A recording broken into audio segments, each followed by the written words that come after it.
पूरा एंजाइम के बारे में ये आपका चैप्टर है। तो डिटेल से हम सब कुछ उनके डिस्कवरर के बारे में, एंजाइम्स क्या हैं, सब के बारे में स्टडी करेंगे।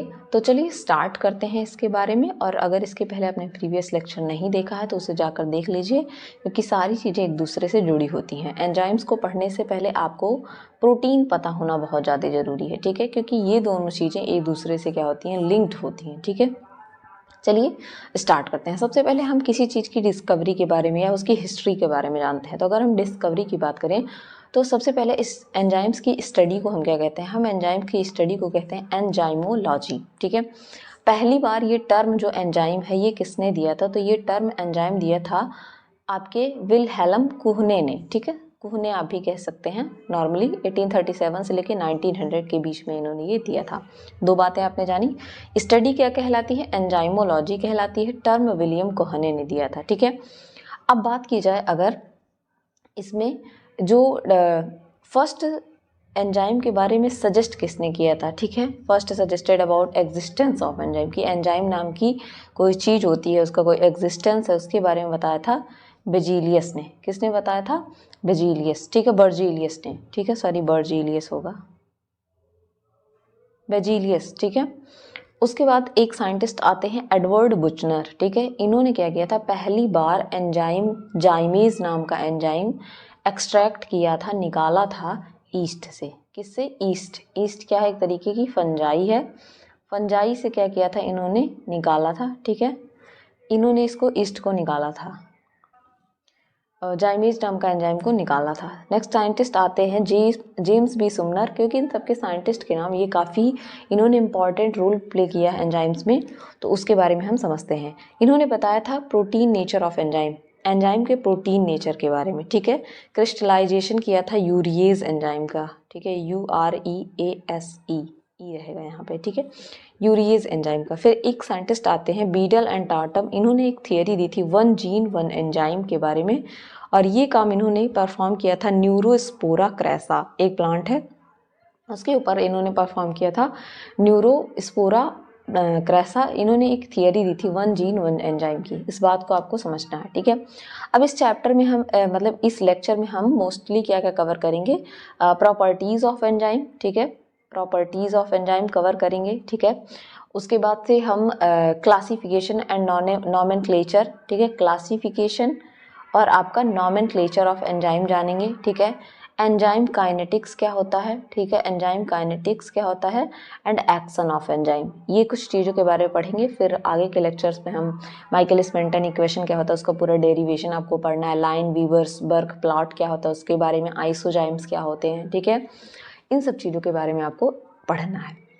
चलिए स्टार्ट करते हैं। तो सबसे पहले हम स्टार्ट करेंगे प्रॉपर्टीज़ ऑफ एंजाइम। ये कुछ एंजाइम्स की प्रॉपर्टीज़ होती हैं, यहाँ पे आप देखेंगे ये क्या है, प्रॉपर्टीज़ ऑफ एंजाइम। सबसे पहले जो एंजाइम्स होते हैं वो मोस्टली क्या होते हैं, प्रोटीनेशियस। प्रोटीनेशियस का मतलब क्या होता है, ऑल एंजाइम्स और प्रोटीन, ठीक है, सारे एंजाइम्स क्या होते हैं, प्रोटीन होते हैं। यहाँ एक स्टेटमेंट कभी कभी पूछ लेता है कि all enzymes, almost all enzymes और प्रोटीन। ऑलमोस्ट ऑल एंजाइम क्या होते हैं, प्रोटीन होते हैं, लेकिन all proteins are not enzyme. ऐसा क्यों बोला गया है, प्रोटीन्स आर नॉट एंजाइम, ठीक है, all proteins are not enzyme. ऐसा क्यों बोला गया है कि अभी आगे ही लाइन में दिया है कि कुछ ऐसे भी एंजाइम्स होते हैं जो प्रोटीन के बने नहीं होते। मोस्टली आप देखेंगे अभी एक्टिव साइट भी एंजाइम्स की पाई जाएगी, tertiary structure, primary secondary structure protein का जो पूछा था उसी तरीके से प्राइमरी सेकेंडरी और टर्सरी स्ट्रक्चर आपके एंजाइम्स में भी होते हैं, ठीक है, क्योंकि ये क्या होते हैं, प्रोटीन के बने होते हैं, प्रोटीनेशियस होते हैं। लेकिन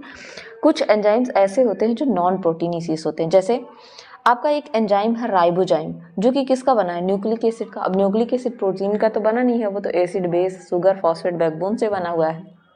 तो ये एंजाइम की तरह बिहेव करता है, लेकिन ये बना किसका है, ये बना होता है आपके न्यूक्लिक एसिड से, राइबोजाइम।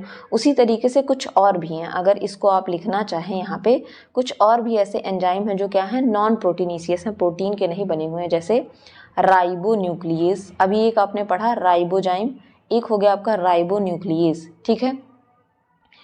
और आपका एक होता है कि दूसरा है पेप्टाइडिल ट्रांसफरेज, पेप्टाइडिल ट्रांसफरेज। ये कुछ एंजाइम्स हैं जो आपके प्रोटीन से नहीं बने हुए हैं, जैसे राइबोन्यूक्लियस राइबोन्यूक्लिक एसिड से बना है, ठीक है, न्यूक्लिक एसिड से बना है, ठीक है। पेप्टाइडिल ट्रांसफरेज, ठीक है, ये भी आपका क्या होता है, एक तरीके का एंजाइम है जो नॉन प्रोटीनेशियस है, ठीक है। इसमें आरएनए के भी कुछ पार्ट होते हैं, ठीक है।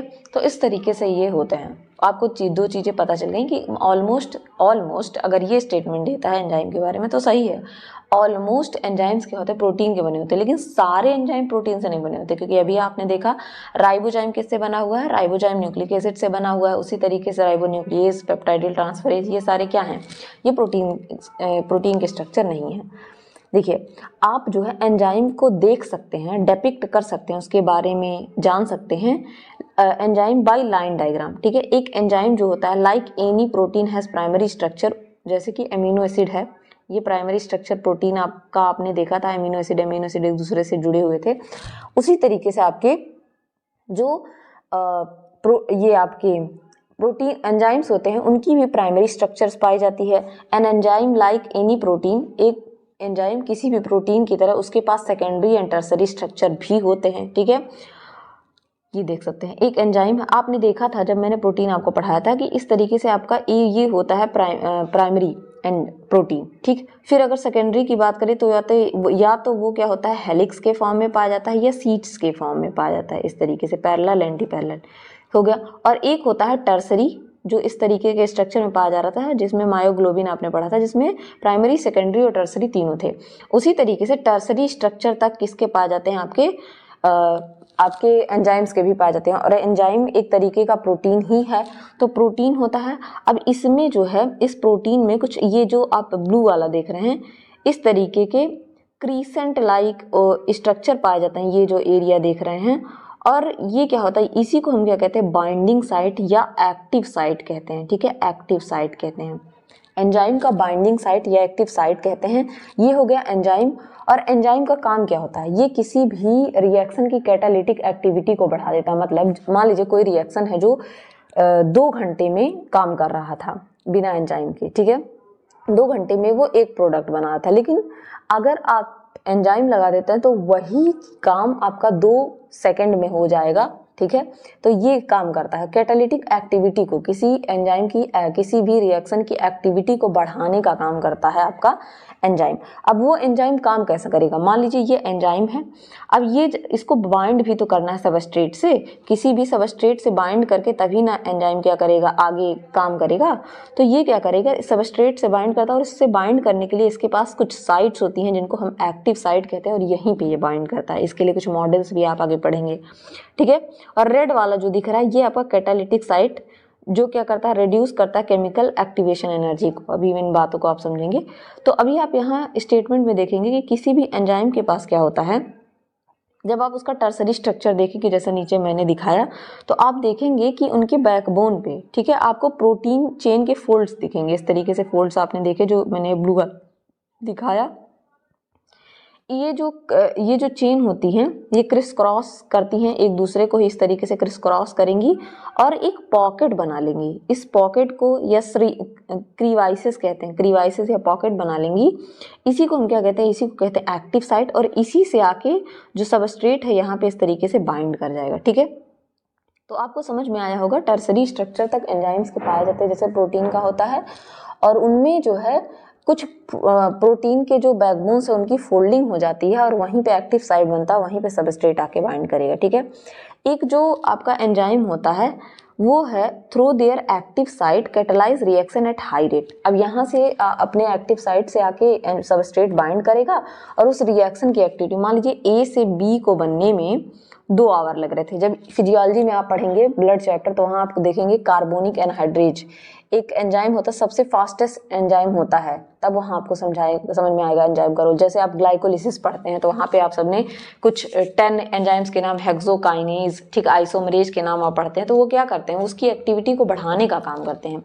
इसी एक्टिव साइट से वो बाइंड करेंगे और उस रिएक्शन को हाई रेट से, बहुत उच्च दर से कराएंगे, ठीक है। जो एंजाइम्स होते हैं, देखिए कुछ आपको इनऑर्गेनिक कैटालिस्ट भी देखने को मिलेंगे। ये एंजाइम्स क्या हैं, ये बेसिकली ऑर्गेनिक कैटालिस्ट हैं, कार्बन हाइड्रोजन ऑक्सीजन से मिलकर बने हैं। कुछ इनऑर्गेनिक कैटालिस्ट भी देखने को मिलेंगे जिनमें कुछ डिफरेंसेस होते हैं। जैसे अगर इनऑर्गेनिक कैटालिस्ट की बात की जाए तो ये क्या करते हैं, हाई टेम्परेचर पे भी काम करते हैं, हाई टेम्परेचर पे भी काम करते हैं, हाई प्रेशर पे भी काम करते हैं। जबकि जो एंजाइम्स आगे देखेंगे हाई टेम्परेचर पे डैमेज हो जाते हैं। तो लेकिन इसके कुछ एक्सेप्शन भी हैं, जैसे कुछ एंजाइम्स ऐसे आइसोलेट किए गए हैं जो कि हाई टेम्परेचर पे हॉट वेंट्स सल्फर स्प्रिंग्स में पाए जाते हैं, ठीक है, और ये स्टेबल होते हैं। जैसे आगे आप पढ़ेंगे पीसीआर चेन के बारे में, पॉलीमरेज चेन रिएक्शन पढ़ते हैं, तो वहाँ पे एक एंजाइम यूज करते हैं थर्मस एक्वेटिकस, ठीक, जो एक बैक्टीरिया से ऑब्टेन किया जाता है, जो 90 डिग्री सेल्सियस तक के टेम्परेचर पे, 80 से 90 डिग्री सेल्सियस टेम्परेचर पे भी काम करता है। तो ये कुछ ऑर्गेनिक और इनऑर्गेनिक बीच में डिफरेंस बताया गया था, कैटालिस्ट क्या होते हैं और एंजाइम में क्या डिफरेंस होता है। कभी कभी यहाँ से क्वेश्चन पूछ लेता है कि इनऑर्गेनिक कैटालिस्ट और एंजाइम के बारे में रिलेट करके पूछ लेता है। यहाँ पे एक चीज़ और दिखाई गई है कि इस तरीके से आपका एंजाइम है, एंजाइम्स में ही बैकबोन में देखिए इस तरीके से कुछ फोल्डिंग्स हो गई हैं और यही फोल्डिंग एक्टिव साइट बन जाती हैं। इसी एक्टिव साइट से आके सबस्ट्रेट बाइंड करेगा और आगे क्या करेगा, प्रोसेस रेट रिएक्शन को बढ़ा के जल्दी से करेगा। सेम यहाँ पे भी दिखाया गया है कि टर्सरी स्ट्रक्चर है, ये देखिए ये वाला एक्टिव साइट का एरिया है और यहाँ पे इस तरीके से फोल्डिंग हो जाएगी, सबस्ट्रेट से बाइंड करेगा। इस तरीके से दोनों अलग अलग आके एक दूसरे से बाइंड करेंगे और आगे रिएक्शन को प्रोसीड करते हैं। तो होपफुली ये पूरी चीज़ आपको समझ में आ गई होगी। अब मैं आपको बता दूं कि कुछ क्वेश्चंस पूछ लेते हैं इससे रिलेटेड, उनके बारे में आप लिख लीजिए। जैसे हाईएस्ट एंजाइम कौन सा, स्लोवेस्ट एंजाइम्स कौन सा है, इससे क्वेश्चन पूछ लेते हैं, ठीक है। जैसे अगर बात की जाए सबसे फास्टेस्ट एंजाइम की, तो सबसे फास्टेस्ट जो एंजाइम है, आप एंजाइम लिख लीजिएगा, उसका नाम है कार्बोनिक एनहाइड्रेज। ब्लड वाले चैप्टर में जब आप फिजियोलॉजी में पढ़ेंगे तो वहाँ पे इसका यूज आएगा। क्या होता है, कार्बोनिक एनहाइड्रेज। ये सबसे फास्टेस्ट एंजाइम होता है। सबसे स्लोवेस्ट की बात की जाए तो सबसे स्लोवेस्ट एंजाइम होता है लाइसोजाइम, ठीक है। क्या होता है, लाइसोजाइम। इसका तो आप देखेंगे फास्टिसिटी के बारे में, इसको यहाँ नहीं पढ़ाते हैं, ठीक है। सबसे लार्जेस्ट, ये दोनों आपने नोट कर लिया होगा। फिर हम पढ़ेंगे सबसे लार्जेस्ट एंजाइम। सबसे लार्जेस्ट एंजाइम कौन सा होता है, कैटालीज।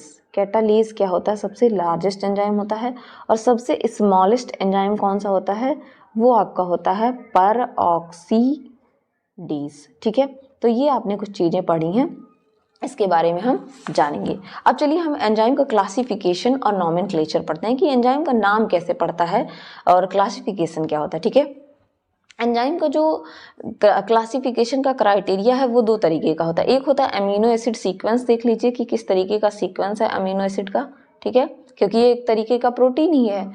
और सिमिलैरिटी एंड दस इवोल्यूशनरी रिलेशन से पता चलता है, या एंजाइम एक्टिविटी देख लीजिए। अब एंजाइम एक्टिविटी क्या होती है, एंजाइम एक्टिविटी का मतलब होता है an enzyme is name is often derived from its substrate and और the chemical reaction it catalyses. इसको देखिए, पहली बात, किसी भी एंजाइम को आप देखेंगे तो उसके लास्ट में आपको ये 3 लेटर्स देखने को मिल जाएंगे, दैट इज एज। कोई भी एंजाइम उठा के देख लीजिए, वो आपको मिल जाएगा, लाइपेज, न्यूक्लियस, पेप्टाइडेज, ठीक, एस्टरेज, इनोलेज, एल्डोलेज, आपको ये मिल जाएगा। एंजाइम एक्टिविटी का मतलब होता है कि आप एंजाइम का नेम जो है कैसे डिराइव करेंगे, उसके सबस्ट्रेट से या जिस तरीके का केमिकल रिएक्शन वो परफॉर्म कर रहा है, ठीक है। एक आपकी कमिश्नरी है, international union of biochemistry and molecular biology, इन्होंने डेवलप किया था इसका नोमेनक्लेचर और उसे नाम दिया था ईसी, एंजाइम कमीशन, ठीक है। अब ये एंजाइम कमीशन में आपको 6 देखने को मिलेंगे और इनका नाम जो है इसी सीरीज में रहेगा, ये कभी भी ये नाम इस सीरीज से चेंज नहीं होगा। अब इसके लिए मैं आपको एक ट्रिक भी बताऊंगी, उस ट्रिक का नाम है ओठलिल, ठीक है, ओठलिल, ठीक है। ओठलिल से आप याद रखेंगे, ओ का मतलब होगा ऑक्सीडो रिडक्टेज। ये लाइन कभी भी चेंज नहीं होगी, ये ऐसे ही चलती है, ओ के बाद टी, टी के बाद एच, एच के बाद एल, एल के बाद आई, आई के बाद एल। उसी तरीके से ओ का मतलब ऑक्सीडो रिडक्टेज, टी का मीन्स ट्रांसफरेज, एच का मीन्स हाइड्रोलेज, एल का मीन्स लाइएजेस, सबसे पहले आएगा लाइएजेस, ठीक है, फिर आइसोमरेज एंड लाइगेज, ठीक है। इसका मतलब आपको समझ में आ गया होगा ये ट्रिक का, ओठलील से, OTH ओठलील, ठीक है, ठीक है। ओठलील से आप याद रख सकते हैं, या आप ओट ओट हिल याद रखते हैं, हिल से थोड़ा गड़बड़ हो जाएगा, ओट लिल से याद रखिएगा, इससे याद रहेगा, सीक्वेंस में पा जाएंगे। और पहला जो होगा EC1 होगा, एंजाइम कमीशन 1, दूसरा EC2, तीसरा EC3, EC4, EC5 and EC6। ठीक है, इस तरीके से इनकी नेमिंग की गई है। अब नेमिंग को हम देखते हैं कि नाम जो है उसका काम क्या है। ऑक्सीडो रिडक्टेज सबसे ज्यादा EC1 ये जो है इसका बहुत ज्यादा यूज है। ऑक्सीडेशन रिडक्शन आपको हर जगह देखने को मिलेगा, इसका मीनिंग भी क्या होता है मैंने आपको पहली क्लास में सबको समझाया था। ऑक्सीडो रिडक्टेज जो होता है ये ऑक्सीडेशन और रिडक्शन रिएक्शन को परफॉर्म करता है दो आपके सबस्ट्रेट के बीच में। मान लीजिए कोई S है और उसके साथ H डैश है, तो इसमें से एक क्या होगा, एक S ऑक्सीडाइज हो जाएगा प्लस दूसरा डैश वाला रेड्यूस हो जाएगा। ठीक है, तो ऑक्सीडेशन रिडक्शन रिएक्शन को ये परफॉर्म करता है। ठीक है, और इसके एग्जाम्पल्स अगर आप चाहें तो एग्जाम्पल भी लिख सकते हैं। इसके एग्जाम्पल हैं आपके, इसके एग्जाम्पल आप चाहे तो लिख सकते हैं पर ऑक्सीडेज। ठीक है, पर ऑक्सीडेज एग्जाम्पल डाल के आप लिख लीजिएगा ऑक्सीडो रिडक्टेज के। ठीक है, ऑक्सीडेज। ठीक, आपके डिहाइड्रोजिनेज। ठीक है, तो ये इसके कुछ आपके एग्जाम्पल्स हैं, उसको भी आप लिख सकते हैं। सेकंड आता है ट्रांसफरेज। ये एंजाइम क्या करेगा, किसी न किसी फंक्शनल ग्रुप का, आप सभी को पता है कि जैसे आपने मैंने आपको ग्लूकोज का स्ट्रक्चर पढ़ाया था, तो उसमें फंक्शनल ग्रुप कौन सा था, यहाँ OH दिख रहा था ना आपको फंक्शनल ग्रुप, जिसकी वजह से रिड्यूसिंग और नॉन रिड्यूसिंग का पता चल रहा था। ठीक है, तो यहाँ पे क्या होता है, फंक्शनल ग्रुप कोई ना कोई पाया जाएगा, उनका ये ट्रांसफर करेगा। अब ये फंक्शनल ग्रुप कोई भी हो सकता है, मिथाइल ग्रुप यानी कि CH3 हो सकता है, कोई फॉस्फेट हो सकता है, कोई ईस्टर हो सकता है, ईथर हो सकता है, कोई पेप्टाइड हो सकता है, कोई ग्लाइकोसिडिक पेप्टाइड यानी कि प्रोटीन के बीच का या ग्लूकोज के बीच का, carbon carbon bond, carbon hydrogen bond. ठीक है, PN बॉन्ड हो सकता है, कुछ भी हो सकता है, इनका ट्रांसफर ये करता है। और इसके कुछ एग्जाम्पल्स हैं आपके, इसके एग्जाम्पल्स हैं जैसे कि आपका काइनेज एंजाइम, काइनेज के बारे में आप बहुत ज़्यादा पढ़ेंगे। ठीक है, ट्रांस एमिनेज एंजाइम, इसके आप एग्जाम्पल भी लिख सकते हैं, ये आपके नोट्स में नहीं दिया है। ठीक है, काइनेज और ट्रांस एमिनेज ये कुछ एंजाइम्स इसके ट्रांसफरेज के एग्जाम्पल हैं। फिर आपका थर्ड आता है हाइड्रोलेज एंजाइम। हाइड्रोलेज क्या करता है, ये हाइड्रोलिस जहां भी आ जाए तो इसका मतलब होता है हाइड्रोलिसिस ऑफ वेरियस बॉन्ड, मतलब बॉन्ड को तोड़ने का काम करेगा पानी के थ्रू। जैसे पेप्टाइड बॉन्ड को तोड़ देगा, आपके ग्लूकोज में ग्लाइकोसिडिक बॉन्ड बनता है, उसको तोड़ने का काम करेगा। तो ये क्या करता है, तोड़ने का काम करता है, और ये लार्जेस्ट क्लास है। ठीक है, लार्जेस्ट क्लास है ये। ठीक है, सारे जितने डाइजेस्टिव एंजाइम्स होते हैं वो इसी क्लास से बिलोंग करते हैं। अब डाइजेस्टिव एंजाइम का एग्जांपल अगर आप इसका लिखना चाहें तो जैसे कि आपका पेप्टाइडेज। ठीक है, पेप्टाइडेज, लाइपेज। ठीक है, आपका न्यूक्लिएज। ठीक, ये सारे इसी के एग्जाम्पल हैं। फिर आ जाता है आपका लाइएज। लाइएज का मतलब होता है cleaves various bond by means other than hydrolysis and oxidation. अब ये भी क्या करेगा, जैसे आपने देखा कार्बन हाइड्रोजन के ग्लाइकोसिडिक बॉन्ड को तोड़ने का काम, पेप्टाइड बॉन्ड को तोड़ने का काम, ये भी लाइएज का मतलब तोड़ने का ही काम करेगा। पहला L है लाइएज, तोड़ने का काम, और लास्ट वाला जो L है लाइगेज, ये जोड़ने का काम करेगा। लाइएज क्या करेगा, ये तोड़ने का काम करेगा, लेकिन यहाँ पे हाइड्रोलिसिस या ऑक्सीडेशन नहीं होगा, उसके अलावा कोई प्रोसेस होगा जिससे ये तोड़ने का काम करेगा। और इसका एग्जांपल है आपका एल्डोलेजेस, जो आप ग्लाइकोलाइसिस में पढ़ेंगे, इनोलेजेस। ठीक है, इन सब के बारे में आप पढ़ेंगे, बीच बीच में ये सारे एंजाइम्स आएंगे आपके। 5th नंबर का EC क्या होता है, EC enzyme commission isomerase. Isomerase क्या करेगा, आइसोमेराइजेशन कराने का काम करेगा। आइसोमेराइजेशन में क्या होता है, ठीक है, change with in a single molecule, glucose 6 phosphate से फ्रक्टोज 6 फॉस्फेट बन जाना, ये दोनों एक दूसरे में चेंज होते हैं, तो ये क्या कहलाता है, आइसोमरेज, चेंज कराना सिंगल मॉलिक्यूल में। इसके एग्जांपल में बहुत अच्छे हैं, जैसे आइसोमरेज ही एक तरीके का, आइसोमरेजेस, फिर म्यूटेजेस आ जाएगा, एपीमरेजेस आ जाएगा। ये सारे क्या कराते हैं, एक एंजाइम के बीच में ही क्या कराते हैं, एक ही आपका वो सिंगल मॉलिक्यूल रहेगा उसी के बीच में चेंज कराएंगे, एनोमरेजेस। और ये सब आपने पढ़ा भी है, एपीमर, एनोमर, ये सब क्या होते हैं, एक एक पोजीशन पे चेंज हो जाते हैं किसी सिंगल मॉलिक्यूल के। आप सब ने अपने कार्बोहाइड्रेट के बारे में पढ़ा, कार्बोहाइड्रेट में इसको पढ़ा है। फिर आपका 6th आ जाता है लाइगेजेस। ये क्या करते हैं, ज्वाइन करते हैं दो मॉलिक्यूल को कोवैलेंट बॉन्ड की तरह, जैसे carbon hydrogen, carbon sulphur, carbon nitrogen phosphate और ऑक्सीजन बॉन्ड को जोड़ने का काम करेंगे लाइगेज। इसको सबसे अच्छा यूज आप पढ़ते हैं जब आप रिकॉम्बिनेंट डीएनए टेक्नोलॉजी पढ़ते हैं, वहाँ लाइगेज का बहुत यूज होता है, ठीक है। डीएनए लाइगेज आप देखते ही हैं, ठीक है। तो ये कुछ 6 आपको देखने को मिलेंगे, कुछ और भी आगे होता है ट्रांसलोकेजेस, लेकिन यही मेन है। अब हम थोड़ा सा पढ़ेंगे कोफैक्टर, सीधे आपके उसमें दे दिया है, लेकिन हम इसको थोड़ा सा मेरे स्टाइल में डिवाइड करके पढ़ेंगे। जैसे मैं बात करूं तो एंजाइम जो है आपको 2 तरीके के देखने को मिल जाएंगे, ठीक है।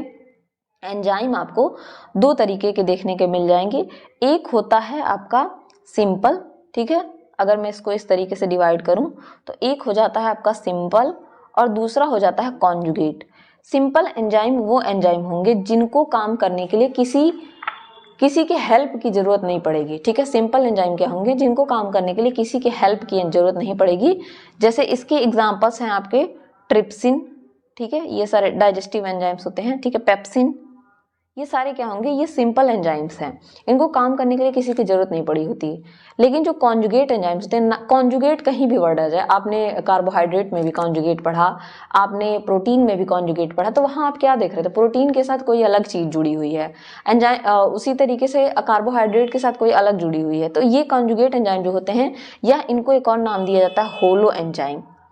ये क्या करेंगे, ये प्रोटीन के साथ साथ, ठीक है, इनको एंजाइम के साथ साथ कोई कोफैक्टर, कोई चीज भी चाहिए।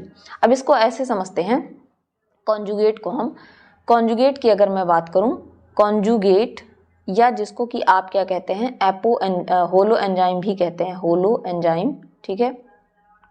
ये क्या होते हैं, इनमें 2 पार्ट आपको देखने को मिलेंगे। एक तो प्रोटीन वाला पार्ट, ठीक है, एक प्रोटीन का पार्ट आपको प्रोटीन वाला रहेगा, उसके साथ कुछ और नॉन प्रोटीन पार्ट भी आपको देखने को मिलेंगे जो प्रोटीन नहीं होते, इसी वजह से इनका नाम क्या है, कॉन्जुगेट प्रोटीन। अब इसी में आते हैं आपके जो प्रोटीन वाला पार्ट होगा उसे हम कहेंगे एपो एंजाइम, और जो आपका नॉन प्रोटीन पार्ट होगा उसे हम क्या कहेंगे, कोफैक्टर, ठीक है, क्या कहेंगे, कोफैक्टर। अब ये कोफैक्टर जो है, फैक्टर आपके, ठीक है, कई तरीके के हो सकते हैं, ऑर्गेनिक भी हो सकते हैं जिसमें आप प्रोस्थेटिक ग्रुप को एंजाइम के बारे में पढ़ेंगे, और ये इनऑर्गेनिक भी हो सकते हैं जैसे कि आपके मेटल्स, ठीक है। तो इस तरीके से होता है। और एपो एंजाइम और कोफैक्टर किसके पार्ट थे, होलो एंजाइम के। तो यहाँ पे एक स्टेटमेंट भी लिखा जाता है, होलो एंजाइम या कॉन्जुगेट जो होते हैं उनको हम क्या कहते हैं, एपो एंजाइम प्लस कोफैक्टर, ठीक है। होपफुली ये बात आपको समझ में आ गई हो। अब हम कोफैक्टर पढ़ते हैं। कोफैक्टर जो होते हैं ये क्या होते हैं, एंजाइम जो होते हैं सेवरल, ये कई सारे पॉलीपेप्टाइड से मिलकर बने होते हैं। आपने देखा था प्राइमरी, सेकेंडरी, टर्सरी, इस तरीके से देखा था आपने, कई पॉलीपेप्टाइड से मिलकर बने होते हैं। जबकि यहाँ पे क्या होते हैं कि कभी कभी क्या होता है कि there are number of cases in which non protein constitute, non protein part भी इनमें पाए जाते हैं जिनको हम क्या कहते हैं, कोफैक्टर कहते हैं।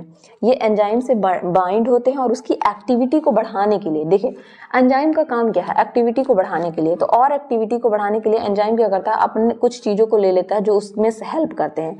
तो यहाँ आप देख सकते हैं कि ये है आपका एंजाइम, एपो एंजाइम वाला पार्ट, ठीक है, ये है आपका एपो एंजाइम, और इससे कोफैक्टर या को एंजाइम आके बाइंड करेगा, और फिर आके सबस्ट्रेट जब इससे बाइंड करेगा तो ये क्या करता है, होलो एंजाइम बनता है और इसकी एक्टिविटी बढ़ जाती है। यहाँ आप देख सकते हैं, यहाँ पे पूरी तरीके से डिवाइड भी किया गया है कि कोफैक्टर्स जो होते हैं इनमें 3 तरीके के हो सकते हैं, इसेंशियल आयंस हो सकते हैं, अब ये एक्टिवेटर मेटल्स हो सकते हैं जो कि लूजली बाउंड होते हैं, या मेटल आयंस या मेटलो एंजाइम्स हो सकते हैं जो टाइटली बाउंड होते हैं। यहाँ सबसे भी क्वेश्चन पूछता है, को एंजाइम्स लूजली बाउंड होते हैं जबकि प्रोस्थेटिक ग्रुप टाइटली, ये मोस्ट पूछने वाला क्वेश्चन है। को एंजाइम्स, को का नाम है सहायता करने के लिए, तो लूजली बाइंड होंगे, प्रोस्थेटिक ग्रुप टाइटली बाइंड होते हैं, ठीक।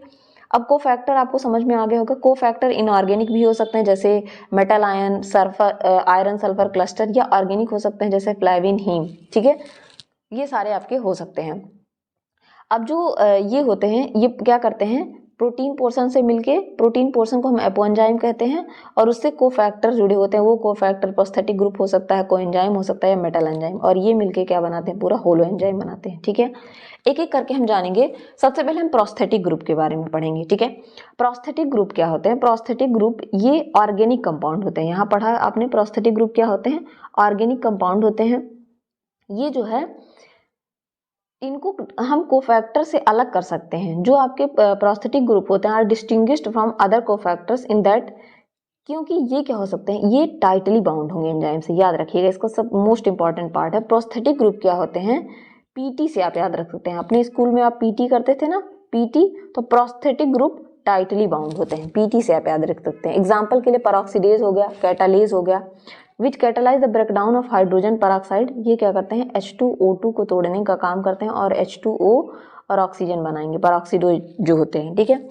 हीम भी एक तरीके का प्रोस्थेटिक ग्रुप है, जो कि क्या होता है, किसका पार्ट है, हीमोग्लोबिन, हीम और ग्लोबिन, हीम क्या है, एक तरीके का प्रोस्थेटिक ग्रुप है, ग्लोबिन क्या है, प्रोटीन पार्ट है, ठीक है, याद रखिएगा, हीम प्रोस्थेटिक ग्रुप है और इसमें कुछ मेटल्स जुड़े होते हैं, जैसे कि Fe आयरन जुड़ा होता है। तो आपको समझ में आ गया होगा। अब सेकेंड हम पढ़ेंगे कोएंजाइम के बारे में। कोएंजाइम क्या होते हैं, ये क्या होते हैं, they are also organic compound, ये भी ऑर्गेनिक कंपाउंड होते हैं, लेकिन इनका association only transient, only transient का मतलब क्या होता है, लूजली बाउंड होते हैं, ठीक है, ये जो जब जरूरत होती है तभी आके बाउंड होते हैं। कोएंजाइम्स जो होते हैं सर्व एज अ कोफैक्टर बहुत सारे रिएक्शंस के लिए, ठीक है, और मोस्टली कोएंजाइम्स जो होते हैं वो क्या होते हैं, विटामिन से डिराइव्ड होते हैं। किससे बने होते हैं, विटामिन से बने होते हैं। जैसे कि अगर मैं बात करूं coenzyme nicotinamide adenine dinucleotide NAD, ये जो है विटामिन B3 से मिलकर बना होता है, किससे, विटामिन B3 से, ठीक है। उसी तरीके से आपका NADP, ठीक है, ये सब क्या होते हैं, विटामिन B से मिलकर बने होते हैं। आगे आप और सारे एंजाइम्स के बारे में पढ़ेंगे, जैसे आप पढ़ते हैं कोएंजाइम A, कोएंजाइम A आप आगे पढ़ेंगे, कोएंजाइम A ये विटामिन B5 से डिराइव्ड होता है, ठीक है। तो इस तरीके से इनके बारे में चीज़ें हैं। उसके बाद से मेटल्स आए, मेटल भी जरूरत होती है, तो कुछ ऐसे कोफैक्टर्स एंजाइम्स होते हैं जिनको मेटल की भी जरूरत होती है अपनी एक्टिविटी को अच्छा करने के लिए, ठीक है। जैसे zinc is the cofactor for the proteolytic enzyme carboxypeptidase, आप एक एंजाइम के बारे में पढ़ेंगे कार्बोक्सीपेप्टाइड, जिसमें जिंक की जरूरत पड़ती है, ठीक है। Catalytic activity loss when the cofactor is removed from the enzyme which testifies that they play role crucial role in the catalytic activity of the enzyme। अगर आप क्या कहते हैं, ये मान लीजिए कोई एंजाइम है, एपो एंजाइम जिसको कह रहे हैं हम, उससे कोफैक्टर जो है जुड़ा हुआ था, अब ये क्या अपना काम इफिशिएंटली कर लिया, जैसे ही इस कोफैक्टर को आप हटा देंगे तो ये क्या करते हैं, इसकी एक्टिविटी कम हो जाती है। तो ये चीज़ को टेस्टिफाई करता है, इस बात को ये सिद्ध करता है कि एंजाइम में को परफॉर्म करने के लिए कैटालिस्ट या कोफैक्टर का होना कितना जरूरी है। होपफुली इतनी बातें आपको समझ में आ गई होंगी। देखिए एंजाइम जो है, अब हम आगे एंजाइम काइनेटिक पढ़ने वाले हैं, एंजाइम की एक्टिविटी पढ़ने वाले हैं। तो एंजाइम की एक्टिविटी के लिए कुछ दो मॉडल्स दिए गए थे, जिसमें हमने पहला मॉडल देखा है लॉक एंड की मॉडल।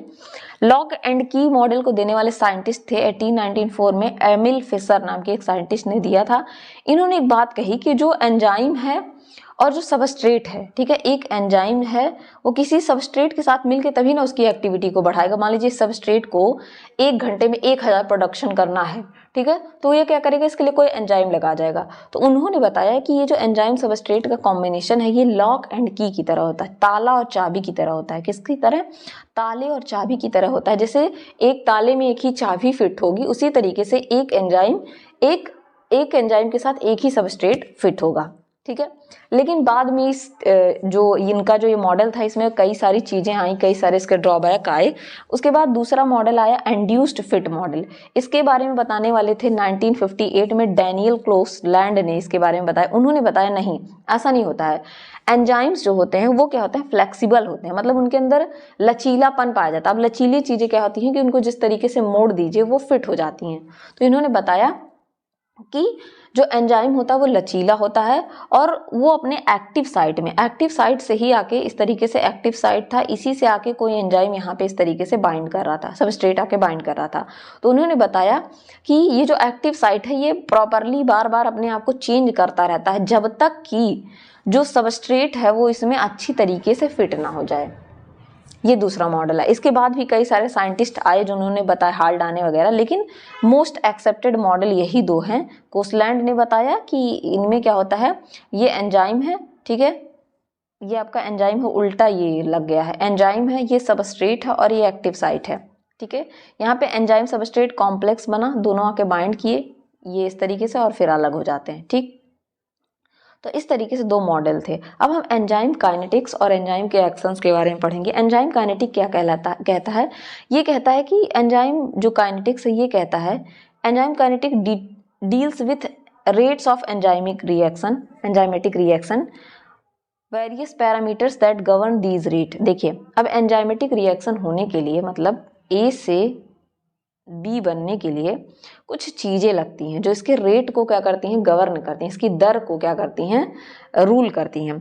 अब ये चीज़ें क्या होती हैं, जैसे कि कंसंट्रेशन क्या है सबस्ट्रेट का, मतलब सबस्ट्रेट कितने अमाउंट में पाया जा रहा है, ये एंजाइम का कंसंट्रेशन क्या है, एंजाइम कितनी मात्रा में पाया जा रहा है, इसका पीएच क्या है, इसका टेम्परेचर क्या है। अभी ऊपर ही आपने देखा कि अगर ज़्यादा टेम्परेचर हो जाता है अप्रॉक्सीमेटली जो एंजाइम है, इस बात को लिख लीजिए, अप्रॉक्सीमेटली 40 डिग्री सेल्सियस टेम्परेचर तक ये क्या करता है, ऑप्टिमम, ये इसका ऑप्टिमम टेम्परेचर है, यहाँ तक ये अच्छे से काम करता है। इससे अगर आप आगे बढ़ाएंगे, अभी आप इसके उसमें पढ़ेंगे इफेक्ट में, तो भी इसकी एक्टिविटी घट जाती है, और अगर कम करेंगे तो भी एक्टिविटी क्या होती है, खराब हो जाती है। तो इसके लिए एंजाइम को अच्छे से परफॉर्म करने के लिए उसका टेम्परेचर, उसका पीएच, सब कुछ बैलेंस होना जरूरी है। और एंजाइम की एक्टिविटी को खराब करने के लिए कुछ इनहिबिटर्स होते हैं, कुछ एक्टिवेटर्स होते हैं, वो भी इसकी एक्टिविटी को क्या करते हैं, बाधित करते हैं। तो हम इन चीज़ों के बारे में पढ़ेंगे। सबसे पहले जानेंगे एंजाइम काम कैसे करता है, मैकेनिज्म क्या है एंजाइम का काम करने का, कैसे एंजाइम सबस्ट्रेट के साथ मिला डायरेक्ट बन गया, नहीं, ऐसा कुछ नहीं होता है। इन चीज़ों को आप धीरे धीरे समझेंगे।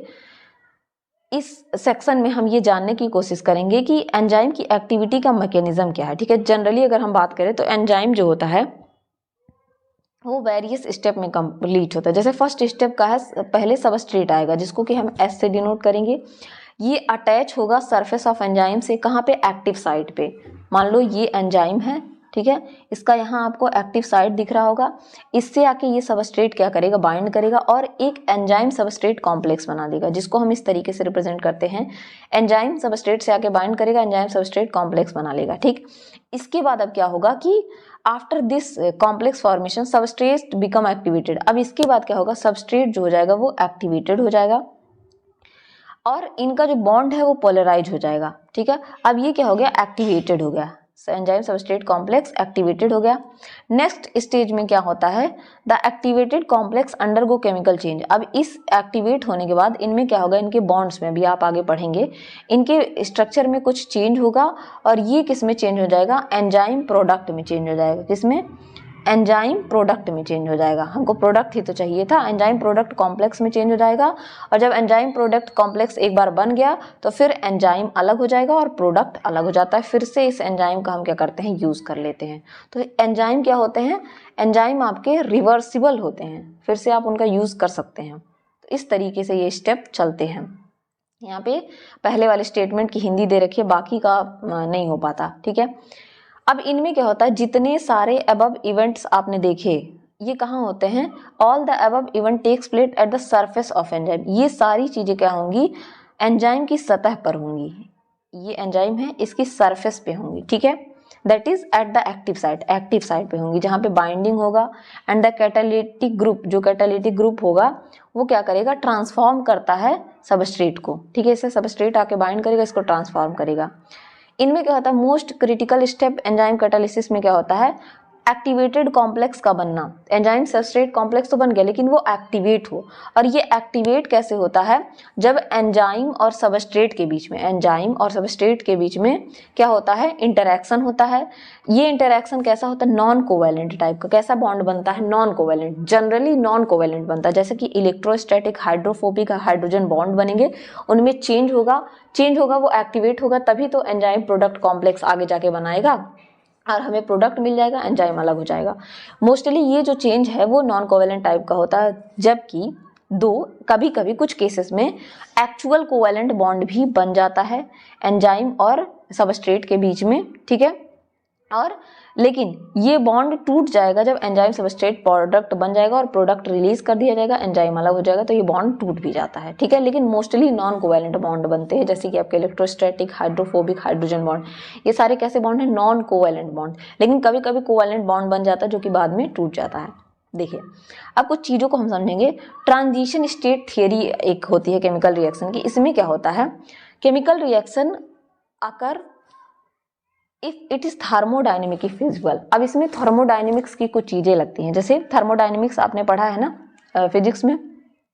अगर कोई केमिकल रिएक्शन तभी होगा जब वो थर्मोडायनेमिकली फिजिबल होगा, मतलब अगर वो थर्मोडायनेमिक रूप से संभव है तभी होगा। जैसे this means that is the conversion of reactant to the product must result in negative free energy change. कब कोई भी रिएक्टेंट जो है वो प्रोडक्ट में, मान लो कोई भी एंजाइम सबस्ट्रेट जो है वो प्रोडक्ट में कब चेंज होगा, जब उसके पास नेगेटिव फ्री एनर्जी चेंज हो। Delta G must be negative under the existing condition such as the concentration of reactant and product. इसमें क्या होता है, देखिए इसको आप ऐसे समझिए कि कोई भी एंजाइम जो है कैसे काम करता है, ये एक रिएक्शन है, उसको यहाँ से यहाँ तक पहुँचना है, ठीक है, यहाँ से यहाँ तक पहुँचना है।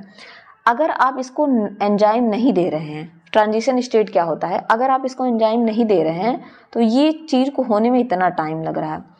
लेकिन अगर आपने इसको एंजाइम दे दिया तो इसको होने में बस इतना ही टाइम लग रहा है, और ये जो टाइम लग रहा है इसी को हम क्या कह रहे हैं, डेल्टा जी कह रहे हैं, ठीक है, यहाँ पे डेल्टा जी कह रहे हैं, ठीक।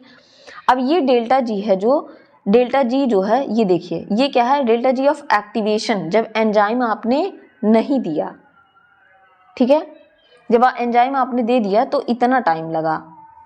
और ये क्या, delta G of activation non enzymatic, जब आपने एंजाइम नहीं दिया तो डेल्टा जी इतना ज़्यादा है, ठीक है, इतना है यहाँ तक। और डेल्टा एंजाइम देने के बाद आपका डेल्टा जी क्या हो गया, थर्मोडायनेमिक जो एनर्जी है वो क्या गई, कम हो गई, ठीक है। तो यहाँ पे क्या हो रहा है, रिएक्शन से प्रोडक्ट बनने में डेल्टा जी क्या है, कम लगा। तो क्या होता है, कोई भी एंजाइम तभी, और ये जो स्टेट कहलाती है ये कहलाती है ट्रांजिशन स्टेट, ठीक है। तो ट्रांजिशन स्टेट जो होता है किसी भी एंजाइम का क्या होता है कि जब एंजाइम से प्रोडक्ट को कन्वर्ट होने में क्या हो, कम एनर्जी देनी पड़े, ठीक है, कम एनर्जी लगे, ठीक।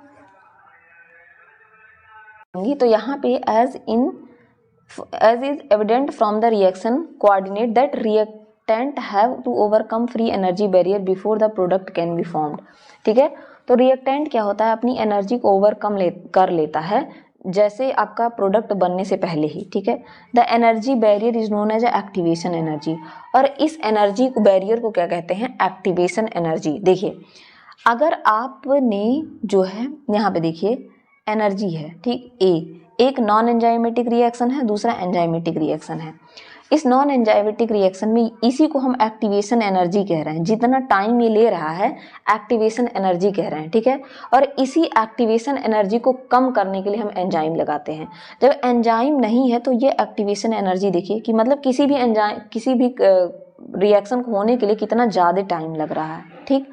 रिएक्टेंट से प्रोडक्ट बनने में काफ़ी ज़्यादा टाइम लग रहा है, लेकिन जब आप एंजाइम दे रहे हैं, यहाँ देखिए एंजाइम दे दिया है आपने, तो ये एक्टिवेशन एनर्जी क्या हो जा रही है, कम हो जा रही है, ठीक है।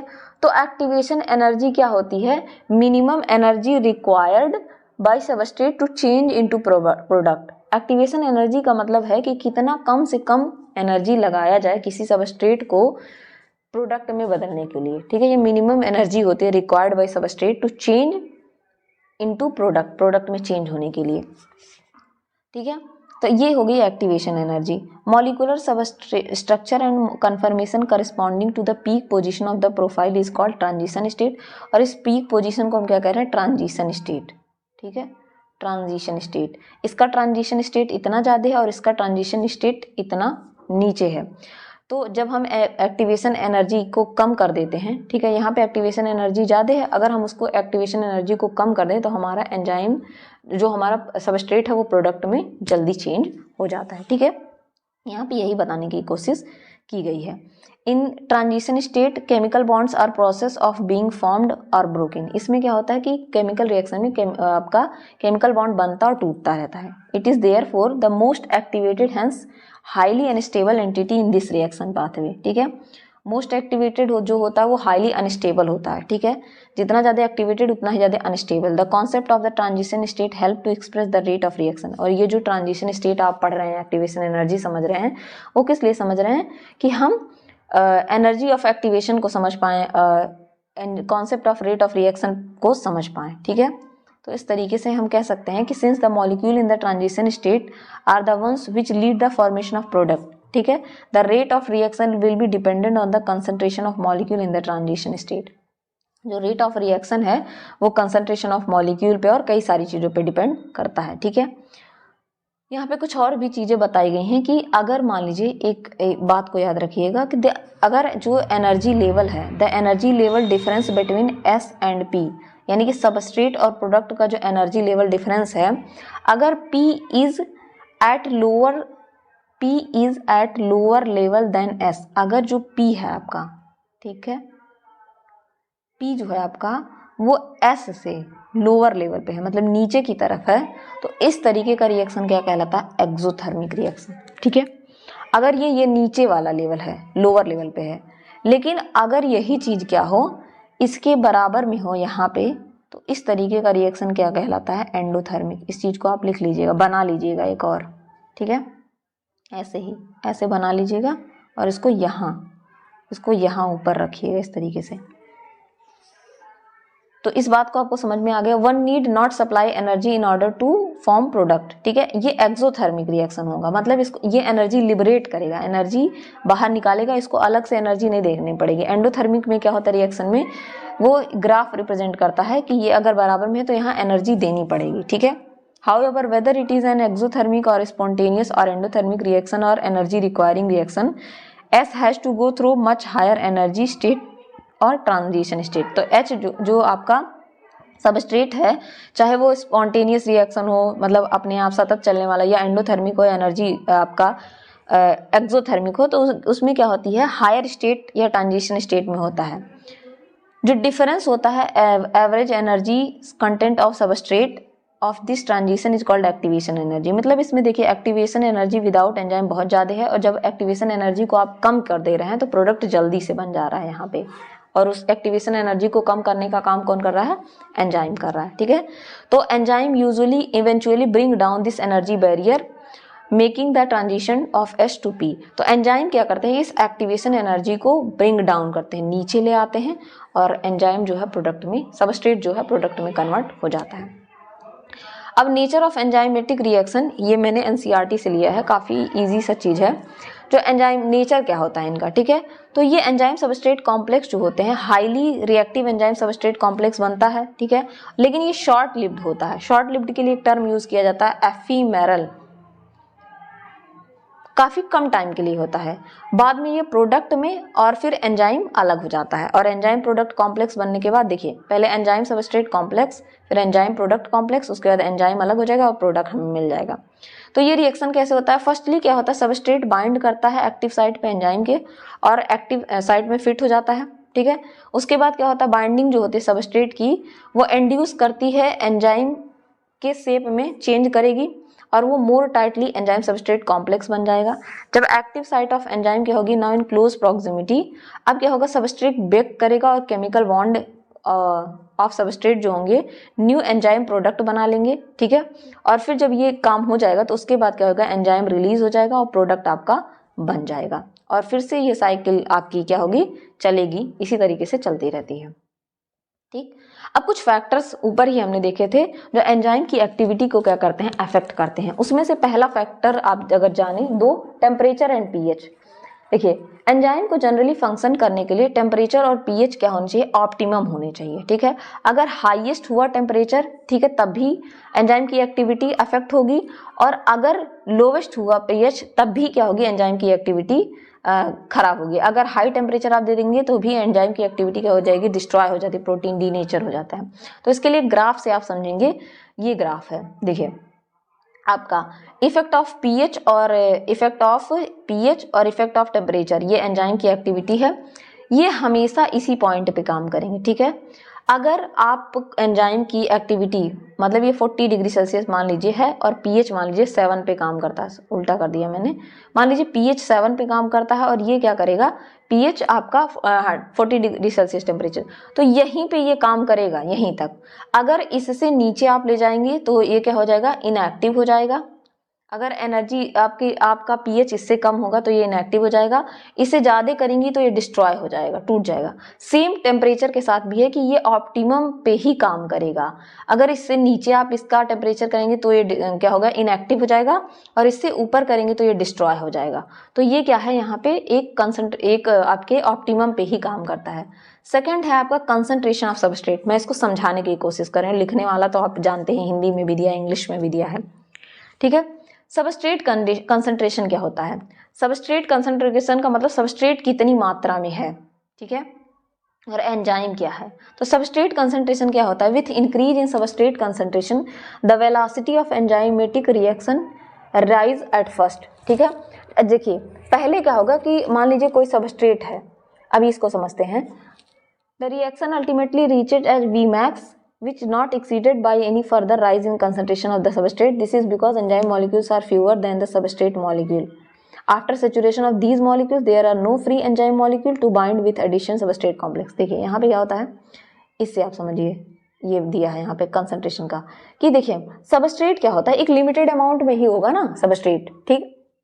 तो अगर सबस्ट्रेट जो है एक बार यहाँ पे क्या हुआ कि मान लीजिए कुछ इतने 10 सबस्ट्रेट थे, ठीक है, और आपके 10 एंजाइम थे, 10 एंजाइम मान लीजिए है। Vmax by 2 का मतलब होता है, Vmax का मतलब होता है कि उसकी वेलोसिटी जितनी थी बाइंड करने की, जितना एंजाइम रहेगा उतना ही सबस्ट्रेट से बाइंड करेगा, ठीक। तो यहाँ पे क्या होगा कि Vmax पे Km वैल्यू आगे आप पढ़ेंगे, माइकलिस मेंटन कांस्टेंट कहते हैं इनको, ये सब आगे पढ़ेंगे आप, बस अभी यहाँ समझने की कोशिश कीजिए। Vmax का मतलब है कि आधा सबस्ट्रेट आधे एंजाइम से बाइंड कर दिया है, ठीक है। अब यहाँ पे क्या हो गया, अभी तो पॉसिबिलिटी है कि आधा बाइंड कर गया है, और Vmax यहाँ पूरा का मतलब कि यहाँ तक पूरा एंजाइम आपका बाइंड हो गया है। अब इसके बाद आप सबस्ट्रेट की क्वांटिटी बढ़ाते रहिए, बढ़ाते रहिए, बढ़ाते रहिए। अगर एंजाइम नहीं है तो इसके ऊपर कोई फर्क नहीं पड़ेगा, ये यहाँ तक पूरी तरीके से बाइंड कर चुका है। यही बात यहाँ पे समझाई गई है कि यहाँ पे क्या होता है, no free enzyme molecules to bind with additional substrate complex. अगर आप क्या करेंगे कि Vmax अगर वो पूरी तरीके से अपने आप को बाइंड कर लिया है तो आप सबस्ट्रेट को बढ़ाते रहिए, एंजाइम ही नहीं है तो वो किससे बाइंड करेगा, ठीक।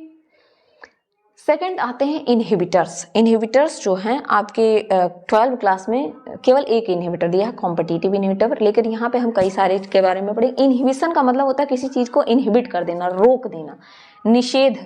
इनहिबिट का मतलब ही होता है निषेध, रोक देना, ठीक है, हिंदी में। अब इनहिबिटर्स क्या होते हैं, ये कुछ तरीके के होते हैं, जैसे 3 तरीके के आपको पढ़ने हैं, competitive, non competitive and uncompetitive. Competitive से नाम से ही समझ में आ रहा है कि किसी ना किसी बीच में कॉम्पिटिशन होगा। इस तरीके के जो इनहिबिटर होते हैं ये क्या करते हैं, a competitive inhibitor and substrate can not bind to the enzyme at the same time. अब यहाँ पे क्या होता है, कॉम्पिटिटिव इनहिबिटर्स स्ट्रांगली, जो मान लीजिए इस तरीके का आपका दिख रहा है सबस्ट्रेट, सेम इसी तरीके के इनहिबिटर्स भी पाए जाते हैं, ऐसे ही एकदम डिट्टो दिखेंगे।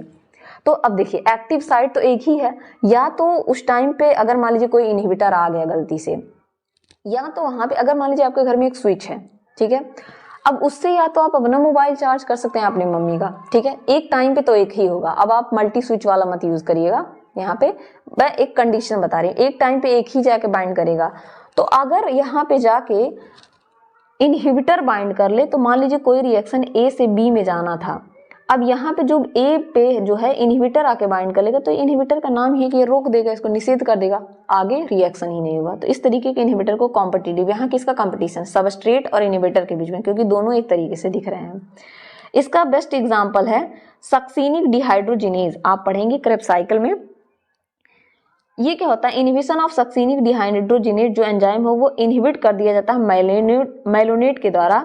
जो डिट्टो सक्सीनेट, जो सक्सीनेट एंजाइम है, सक्सीनेट से क्या बनना है आपका, सक्सीनेट जो है, सक्सीनेट चेंज होगा दूसरे एंजाइम में, किसकी मदद से, सक्सीनिक डिहाइड्रोजिनेज की मदद से। अब वहाँ पे सक्सीनेट की जगह पे क्या आ जाए, माइलोनेट आके सक्सीनिक डिहाइड्रोजिनेज से बाइंड कर जाएगा, वो क्या करेगा, आगे इसके प्रोसेस को होने ही नहीं देगा। इसी तरीके का जो कॉम्पिटिटिव इनहिबिटर का ही हम यूज करते हैं control of bacterial pathogen. Bacterial pathogen को कंट्रोल करने के लिए हम क्या करते हैं, कॉम्पिटिटिव इनहिबिटर्स का यूज कर देते हैं, जिससे हम बैक्टीरिया को कंट्रोल कर सकते हैं। तो इनके आप ये जो एग्जांपल्स हैं इनसे काफी क्वेश्चन पूछता है, ठीक है। तो यहाँ पे कॉम्पिटिटिव, ये नॉर्मल देखिए है। यहाँ पे देखिए कॉम्पिटिटिव इनहिबिटर आके बाइंड कर दिया, और ये जब बाइंड कर जाएगा तो ये क्या करेगा, सबस्ट्रेट की बाइंडिंग को रोक देता है। दूसरा है non competitive inhibitor. Non competitive inhibitor क्या होते हैं, ये क्या कहूँगी, bind to site other than substrate, जहाँ सबस्ट्रेट बाइंड कर रहा है उससे अलग कहीं जाके बाइंड कर देंगे। लेकिन जब ये बाइंड कर देते हैं ना, तो जो उसकी Km वैल्यू है, जो ऊपर आपने पढ़ा, उसको क्या करते हैं, Km वैल्यू है वो तो सेम रहेगा, लेकिन जो उसकी कैटालिटिक एफिशिएंसी है Vmax जो है कि अपने मैक्सिमम तक वो पहुंच जाए, उसको वो घटा देते हैं, जिसकी वजह से ये अफेक्टेड हो जाते हैं। अनकॉम्पिटिटिव इनहिबिटर क्या होते हैं, ये can not bind to free enzyme, ये फ्री एंजाइम से बाइंड नहीं करेंगे। ये कब बाइंड करेंगे, जब एंजाइम सबस्ट्रेट कॉम्प्लेक्स बन जाएगा तब ये जाके बाइंड करेंगे, ठीक है। तो इस तरीके के इनहिबिटर क्या करते हैं, तभी इफेक्टिव होते हैं जब हाई सबस्ट्रेट कंसंट्रेशन हो। यहाँ पे in this presence of inhibitor the enzyme substrate complex is inactive, और जब ये एंजाइम सबस्ट्रेट कॉम्प्लेक्स से इस तरीके से एंजाइम सबस्ट्रेट कॉम्प्लेक्स बन गया, उससे आगे बाइंड कर जाएगा और उसकी एक्टिविटी को क्या कर देता है, इनहिबिट कर देता है। लेकिन ये सबसे रेयर टाइप का, सबसे कॉमन टाइप का आपका कॉम्पिटिटिव इनहिबिटर है, ठीक। तो अब आपको इनहिबिटर्स भी समझ में आ गए होंगे। कॉम्पिटिटिव में आपने एग्जाम्पल तो देख लिया। नॉन कॉम्पिटिटिव के एग्जाम्पल की बात करें तो साइनाइड पॉइजनिंग, ये आप आगे क्लासेस में पढ़ेंगे, ठीक है।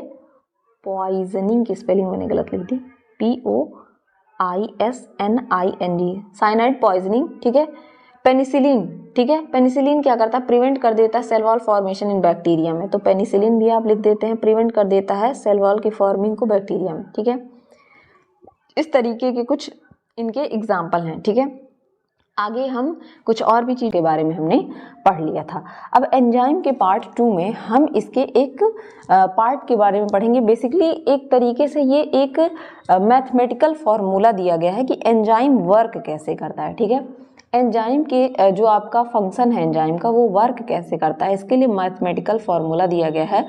अब मैं आपको चाहूँ तो माइकलिस मेंटन इक्वेशन, बस उसका इक्वेशन आपको पढ़ा के छोड़ दूंगी, लेकिन आप सिलेबस में जाकर देखेंगे, सिलेबस मैंने एक्सप्लेन ही किया है, वीडियो आपको लिंक में मिल जाएगी। तो वहाँ पे आपको डेरिवेशन मेंशन किया है कि आपको उसका डेरिवेशन मतलब व्युत्पन्न बताना, मतलब जो वो आप फॉर्मूला पढ़ते हैं, ठीक है, ES वाला Vmax plus S upon Km वाला, तो वो जो फॉर्मूला है वो आया कैसे, ठीक है, इसके बारे में पढ़ना है, ठीक है। और दूसरा एक और नाम आपके उसमें दिया है लाइन वीवर बर्क प्लॉट, ठीक है। लाइन वीवर वर्क प्लॉट के बारे में आपको पढ़ना है, तो लाइन वीवर वर्क प्लॉट भी मैं आपको इसमें पढ़ाऊंगी कि क्या होता है, क्योंकि यहाँ सब अब नए नए चीज़ें जो ज़्यादा ऐड होती हैं, तो इससे प्रोबेबिलिटी इस बात की ज़्यादा रहती है कि क्वेश्चन यहाँ से ज़्यादा पूछें, ठीक है। फिर हम पढ़ेंगे व्हाट इज एलोस्टेरिक एंजाइम, ठीक है। एलोस्टेरिक एंजाइम्स क्या होते हैं, एलोस्टेरिक एंजाइम्स क्या होते हैं, ठीक। और फिर आपको पढ़ना है एलोस्टेरिक एंजाइम्स के बाद, ठीक है, आइसोजाइम्स क्या होते हैं। आइसोजाइम्स मतलब आपके पूरे एंजाइम का कुछ भी ऐसा पार्ट नहीं है जो छूटेगा, ठीक है। तो फुल्ली ये सारी बातें आपको समझ में आएंगी। चलिए एक एक करके समझते हैं। सबसे पहले स्टार्ट करेंगे हम माइकलिस मेंटन इक्वेशन से। What is Michaelis Menten equation, Michaelis Menten equation क्या होता है इसको समझेंगे। और आज के इसमें नोट्स में मैं आपको PDF से तो पढ़ाऊंगी ही, इस तरीके से हम PDF से तो पढ़ेंगे, लेकिन साथ में मैंने अपने नोट्स ऐड किए हैं। मुझे अपने नोट्स PDF से ज़्यादा बेहतर लगे तो मैंने उन्हें ऐड किया है, तो उससे भी हम पढ़ेंगे, ठीक है। चलिए सबसे पहले माइकलिस मेंटन इक्वेशन क्या होता है इसको समझते हैं। दिया किसने था, मतलब क्या होता है। माइकलिस मेंटन इक्वेशन एक सिंपलेस्ट और बेस्ट नोन मॉडल है एंजाइम काइनेटिक्स का, ठीक है। एंजाइम की जो काइनेटिक्स है, ठीक है, उसका सबसे बेस्ट नोन मॉडल है कि क्या चीज़ होती है। जैसे आप सबने अभी तक ऊपर जो पहली क्लास की उसमें आप सबने पढ़ा, Km पढ़ा, ठीक है, Vmax, ये सब टर्म जो बार बार आ रहे थे, इनको हम कहते हैं एंजाइम काइनेटिक्स, ठीक है। ये काम कैसे करते हैं एंजाइम काइनेटिक्स, एंजाइम काइनेटिक्स क्या होते हैं हम इनको भी समझेंगे, लेकिन सबसे पहले हम माइकलिस मेंटन समझेंगे। तो वहाँ पे जब Vmax Km आएगा, क्या होती है चीज़ें, उसके बाद आपको समझ में आएंगी, ठीक है। माइकलिस मेंटन जो होता है काइनेटिक्स, ये माइकलिस मेंटन इक्वेशन जो है या काइनेटिक्स जो है, ये सिंपल मेथड है enzyme model of enzyme kinetics को समझाने का। इसको देने वाले 2 साइंटिस्ट थे। एक थे आपके जर्मनी के बायोकेमिस्ट थे, वो बायोकेमिस्ट थे लियोनोर माइकेलिस, और दूसरे थे कनाडा के फिजिशियन थे, वो फिजिक्स के टीचर मॉड मेंटन, ठीक है। एक थे आपके बायोकेमिस्ट और दूसरे थे आपके कैनेडियन फिजिशियन मॉड मेंटन। इन दोनों ने मिलके एक इक्वेशन दिया था जिसका नाम होता है मॉड मेंटन। अब देखिए यहाँ माइकलिस मेंटन इक्वेशन को पढ़ने से पहले आपको कुछ चीज़ें पता होनी चाहिए, जैसे थर्मोडायनेमिक में इनिशियल स्टेज क्या होता है, ठीक है। थर्मोडायनेमिक्स के कुछ लॉज हैं, आपने पढ़ा था पहले उसमें ट्रांजिशन स्टेट वाले में कि वो थर्मोडायनेमिक को फॉलो करता है। तो इनिशियल स्टेज क्या होता है, फाइनल स्टेज क्या होता है, ठीक है। इनिशियल स्टेज पे टाइम 0 है तो क्या होती है, ये थोड़ी थोड़ी चीज़ें आप सबने केमिस्ट्री में पढ़ी होंगी, इतना मैं जानती हूँ। 11th क्लास 12th क्लास तक ने आपने पढ़ी होंगी, ठीक है। उन्हीं को लेके हम आगे चलेंगे। तो माइकलिस मेंटन इक्वेशन को, ठीक है, देखते हैं कि वो कैसे आया, फिर उसके लिए कुछ अजम्पशंस हैं उनको पढ़ेंगे। अब माइकलिस मेंटन इक्वेशन जो है वो जनरल इक्वेशन जो होता है एंजाइमेटिक रिएक्शन का, उसको फॉलो करता है। अब ये रिएक्शन आपने बार बार पढ़ा था, हमने देखा भी था कि एंजाइम कैसे फंक्शन करता है, ठीक है। एक एंजाइम होता है, एंजाइम के दो मॉडल्स हमने पढ़े थे, लॉक एंड की मॉडल, कोसलैंड मॉडल, ठीक है, इंड्यूस्ड फिट मॉडल। तो उसमें हमने पढ़ा था कि एक एक्टिव साइट होता है एंजाइम के पास, वहीं पे जाके सबस्ट्रेट बाइंड करता है, ठीक है। तो ई और एस का कॉम्बिनेशन बनता है, एंजाइम सबस्ट्रेट कॉम्प्लेक्स बन जाता है और ये रिवर्सिबल प्रोसेस होता है। एक बात याद रखिए, जहाँ पे इस तरीके का साइन लगा हो या ऐसा वाला साइन लगा हो, इस तरीके के रिएक्शन को हम रिवर्सिबल रिएक्शन कहते हैं। क्या कहते हैं, रिवर्सिबल। मतलब E plus S, E S बन सकता है और ई एस से ई प्लस एस बन सकता है, ये भी बन सकता है और ये बन सकता है। सेम इसके साथ है, ई एस जो है ई प्लस पी, सॉरी यहाँ पे ये वाला रिएक्शन नहीं होगा, ठीक है, यहाँ पे एक स्किप है, उसको हम अभी समझेंगे। अब यहाँ पे ई क्या है, सिंपली आप अभी तक जान गए होंगे, अगर पहली क्लास आपने नहीं देखी है तो जाके देख लीजिए प्लीज एंड प्लीज, ऐसे ही आप उठा के कहीं से भी देखेंगे तो समझ नहीं आएगा। ई क्या है, एंजाइम है, एस सबस्ट्रेट है, E ACE enzyme substrate complex हो गया और पी आपका प्रोडक्ट है, ठीक है। एंजाइम जो होता है, एंजाइम वो कंबाइन करता है सबस्ट्रेट के साथ और ईएस कॉम्प्लेक्स बनाता है और बदले में फिर बाद में क्या होता है, ईएस से प्रोडक्ट बनता है जबकि एंजाइम को प्रिजर्व कर लिया जाता है। इसके बाद देखिए ईएस से ईएस में क्या होता है, कन्फर्मेशनल चेंज होता है। पहली वही क्लास में हमने पढ़ा था, कन्फर्मेशनल चेंज होता है, ठीक है। कन्फर्मेशनल चेंज होगा और ये कन्फर्मेशनल चेंज होके क्या बन जाता है, एंजाइम आपका अलग हो जाता है और प्रोडक्ट मिल जाता है और ये एंजाइम प्रिजर्व हो जाता है, मतलब इसको हम अलग कर लेते हैं, फिर जब जरूरत होती है तो इस एंजाइम का यूज कर लेते हैं, ठीक है। तो यहाँ पे जो है रेट, दर हम देखते हैं, रेट का मतलब होता है दर, रेट ऑफ फॉरवर्ड रिएक्शन। मतलब फॉरवर्ड रिएक्शन और बैकवर्ड रिएक्शन क्या होता है, फॉरवर्ड रिएक्शन का मतलब ई और प्लस एस मिलके क्या बनाएंगे, ई एस, इसको हम कहते हैं फॉरवर्ड रिएक्शन, ठीक है। और जब ई एस से ई प्लस एस बनेगा तो इसको हम क्या कहेंगे, रिवर्स रिएक्शन या बैक रिएक्शन, ठीक है। तो यहाँ पे हम मानेंगे कि जो ई प्लस एस और से ई एस बन रहा है, इसको हम, इसका जो रेट मानेंगे वो मानेंगे कि K1 रेट से बन रहा है, ठीक है। अब यहाँ पे मैथमेटिक्स यूज होगा, फिजिक्स का यूज होगा, यहाँ पे फिजिशियन हैं, बायोकेमिस्ट हैं, केमिस्ट्री फिजिक्स सबका यूज होगा। हमने K1 मान लिया और जब ES से E प्लस एस बनेगा तो उसका रेट हमने K2 मान लिया, ठीक है। आगे हम इसको देखेंगे भी। यहाँ पे देखिए, for the reaction from the ES complex to EP forward reaction rate is K2 and the reverse reaction is K-2। और यहाँ पे जो दूसरा वाला रिएक्शन था इसको ऐसे समझेंगे, ठीक है। E प्लस, यहाँ पे प्लस रहेगा, E प्लस एस जब हमने किया तो जो ये फॉरवर्ड रिएक्शन था जहाँ पे ES बन रहा था कॉम्प्लेक्स, वो हो जाएगा K1 और जब ES से यही चीज E प्लस एस बनेगी तो वो हो जाएगा K-1, ठीक है। अब एंजाइम सबस्ट्रेट कॉम्प्लेक्स बन गया, ये हो गया एक, ठीक है। अब उसके बाद जब एंजाइम सबस्ट्रेट कॉम्प्लेक्स से एंजाइम प्रोडक्ट कॉम्प्लेक्स बनता है तो इसकी जो रेट होती है, इसकी जो दर होती है उसको हम मानते हैं K2 और फिर अगर ये रिवर्स हो गया, एंजाइम प्रोडक्ट से एंजाइम सबस्ट्रेट कॉम्प्लेक्स हो गया तो इसको हम मानेंगे, इसकी रेट को मानेंगे K-2, ठीक है। ये दोनों जो रिएक्शंस हैं वो रिवर्सिबल होंगे, मतलब एक E प्लस एस ES में चेंज हो जाएगा और ES E प्लस एस में चेंज हो जाएगा, ठीक है। डरिएगा मत, बहुत सिंपली मैं समझाऊंगी, आपको समझ में आ जाएगा, ठीक है।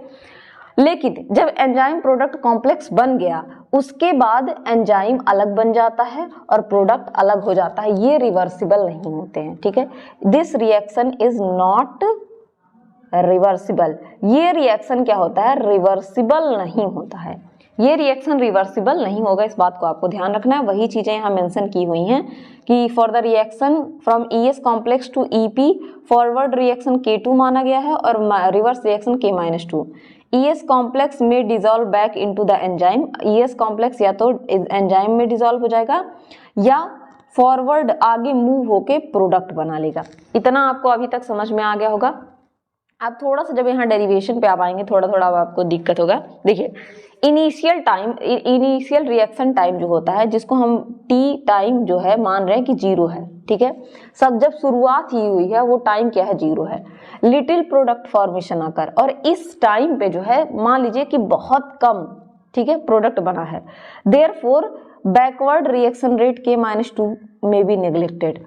यहाँ पे जो माइकलिस मेंटन थे, इन्होंने माना कि जो आपका टी टाइम है, टी टाइम पे बहुत कम, मान लीजिए एक प्रोडक्ट ऐसे बन रहा है, तो इन्होंने ऐसा माना कि जो रिवर्स होने का चांस है बैकवर्ड रिएक्शन का, उसको इन्होंने नेग्लेक्ट कर दिया कि रिवर्स नहीं होगा, ठीक है। इनिशियल टाइम पे जब टाइम क्या है T=0 है, जब कुछ भी टाइम नहीं हुआ है, इनिशियल टाइम पे इन्होंने माना कि प्रोडक्ट फॉर्मेशन जो है वो होगा। लेकिन जो बैकवर्ड रिएक्शन है यानी कि K-1 होने का सॉरी यहाँ पे इन्होंने माना कि जो आगे का K-2 वाला जो है, इसको इन्होंने नेग्लेक्ट मान लिया कि ये एंजाइम से प्रोडक्ट बनेगा। और ये देखिए एंजाइम सबस्ट्रेट, इससे एंजाइम सबस्ट्रेट कॉम्प्लेक्स बनेगा और एंजाइम प्रोडक्ट बन जाएगा। यहाँ पे एंजाइम प्रोडक्ट कॉम्प्लेक्स बनेगा, लेकिन एंजाइम प्रोडक्ट कॉम्प्लेक्स से फिर से एंजाइम सबस्ट्रेट कॉम्प्लेक्स नहीं बनेगा। तो K-2 को इन्होंने क्या मान लिया, नेग्लेक्ट मान लिया, ठीक है। तो इस वजह से यहाँ पे जो न्यू रिएक्शन बना वो क्या बना कि E+S, K1 वैसे ही रहेगा, K-1 E+S, यहाँ पे इन्होंने K-2 को हटा दिया और ये नया रिएक्शन तैयार कर लिया, ठीक है। आगे हम चलते हैं, एक एक चीजों को देखते चलेंगे। एज्यूमिंग स्टेडी स्टेट, यहाँ पे इन्होंने इसको क्या माना, स्टेडी स्टेट माना। The following rate reaction equal में बी रिटन एज, देखिए मान लीजिए rate of formation of enzyme substrate complex. इन्होंने माना कि जो एंजाइम सबस्ट्रेट कॉम्प्लेक्स बनने की दर है, कैसे बना था, E+S रिवर्सिबल रिएक्शन ES। इन्होंने इसको माना कि ये क्या है, यहाँ पे आप K1 कर दीजिए इन्होंने क्या किया यहाँ पे, rate of formation of ES को क्या माना, ES K1 E ब्रैकेट में और S, जो ब्रैकेट है ये कंसंट्रेशन बताता है, ठीक है, representation of concentration of substrate, वो जो इसकी कंसंट्रेशन एंजाइम की और सबस्ट्रेट की उसको बताता है। अगर रेट ऑफ ब्रेकडाउन देखें, अगर ES टूट रहा है तब क्या होगा, तब तो दोनों आ जाएंगे। हमने ऊपर वाले रिएक्शन में क्या पढ़ा था, हमने ऊपर वाले रिएक्शन में पढ़ा था E+S, ठीक है, उसके बाद ES, यहाँ पे हमने पढ़ा K1 और यहाँ पढ़ा हमने K-1। तो रेट ऑफ फॉर्मेशन इन्होंने कहा कि K1 एंजाइम और सबस्ट्रेट, ठीक है, लेकिन जो रेट ऑफ ब्रेकडाउन होगा वो क्या होगा, यहाँ पे K-1 ब्रेकडाउन की बात की जा रही तो पहले K-1 और प्लस, ठीक है, हम इसको घटाएंगे भी तो प्लस K-2। अब घटाना है, देखिए हम यहाँ पे क्या करेंगे, हम माइनस कर रहे हैं तो K-1 में प्लस K+2, उसके बाद यहाँ क्या ले लेंगे, एंजाइम सबस्ट्रेट। दोनों में समझ में आया, यहाँ हम इसको ले रहे थे, ठीक है, इसको पहले वाले में K1 ले रहे थे और इसको, क्योंकि रेट ऑफ फॉर्मेशन देख रहे थे। अब यहाँ हम इसका डिसोसिएशन देख रहे हैं, ब्रेकडाउन दे रहे हैं, टूटना देख रहे हैं, तो इसके ब्रेकडाउन में हम दोनों चीजें लेंगे, K1 और K2। होपफुली ये बात आपको समझ में आई होगी, ठीक है। अब यहाँ पे हम क्या करेंगे, अब देखिए मैथमेटिक्स है, तो मैथमेटिक्स में हम जानते हैं कि अरेंजमेंट रीअरेंजमेंट, हम उसको अपने हिसाब से क्या करते हैं, रीअरेंज कर लेते हैं ताकि हमें आंसर जो जहाँ तक हमें पहुँचना है वो मिले, ठीक है। कुछ सिमिलरिटी रहती है तो चीज़ों को, जैसे मान लीजिए हम ले लें 10 गोले ले लें, तो इसमें से 4 की साइज के हैं, तो हम क्या करते हैं, उनको अपने हिसाब से अलग कर लेते हैं ताकि हमको पहचानने में आसानी हो। तो सेम यहाँ भी ऐसे होता है। तो यहाँ पे क्या होगा, इन्होंने क्या कर लिया कि टर्म को रीअरेंज कर लिया। ये वाला जो टर्म था, दोनों ES है, ES ये भी है और ES ये भी है, बस यहाँ पे फॉर्मेशन का रेट है और यहाँ पे ब्रेकडाउन का रेट है।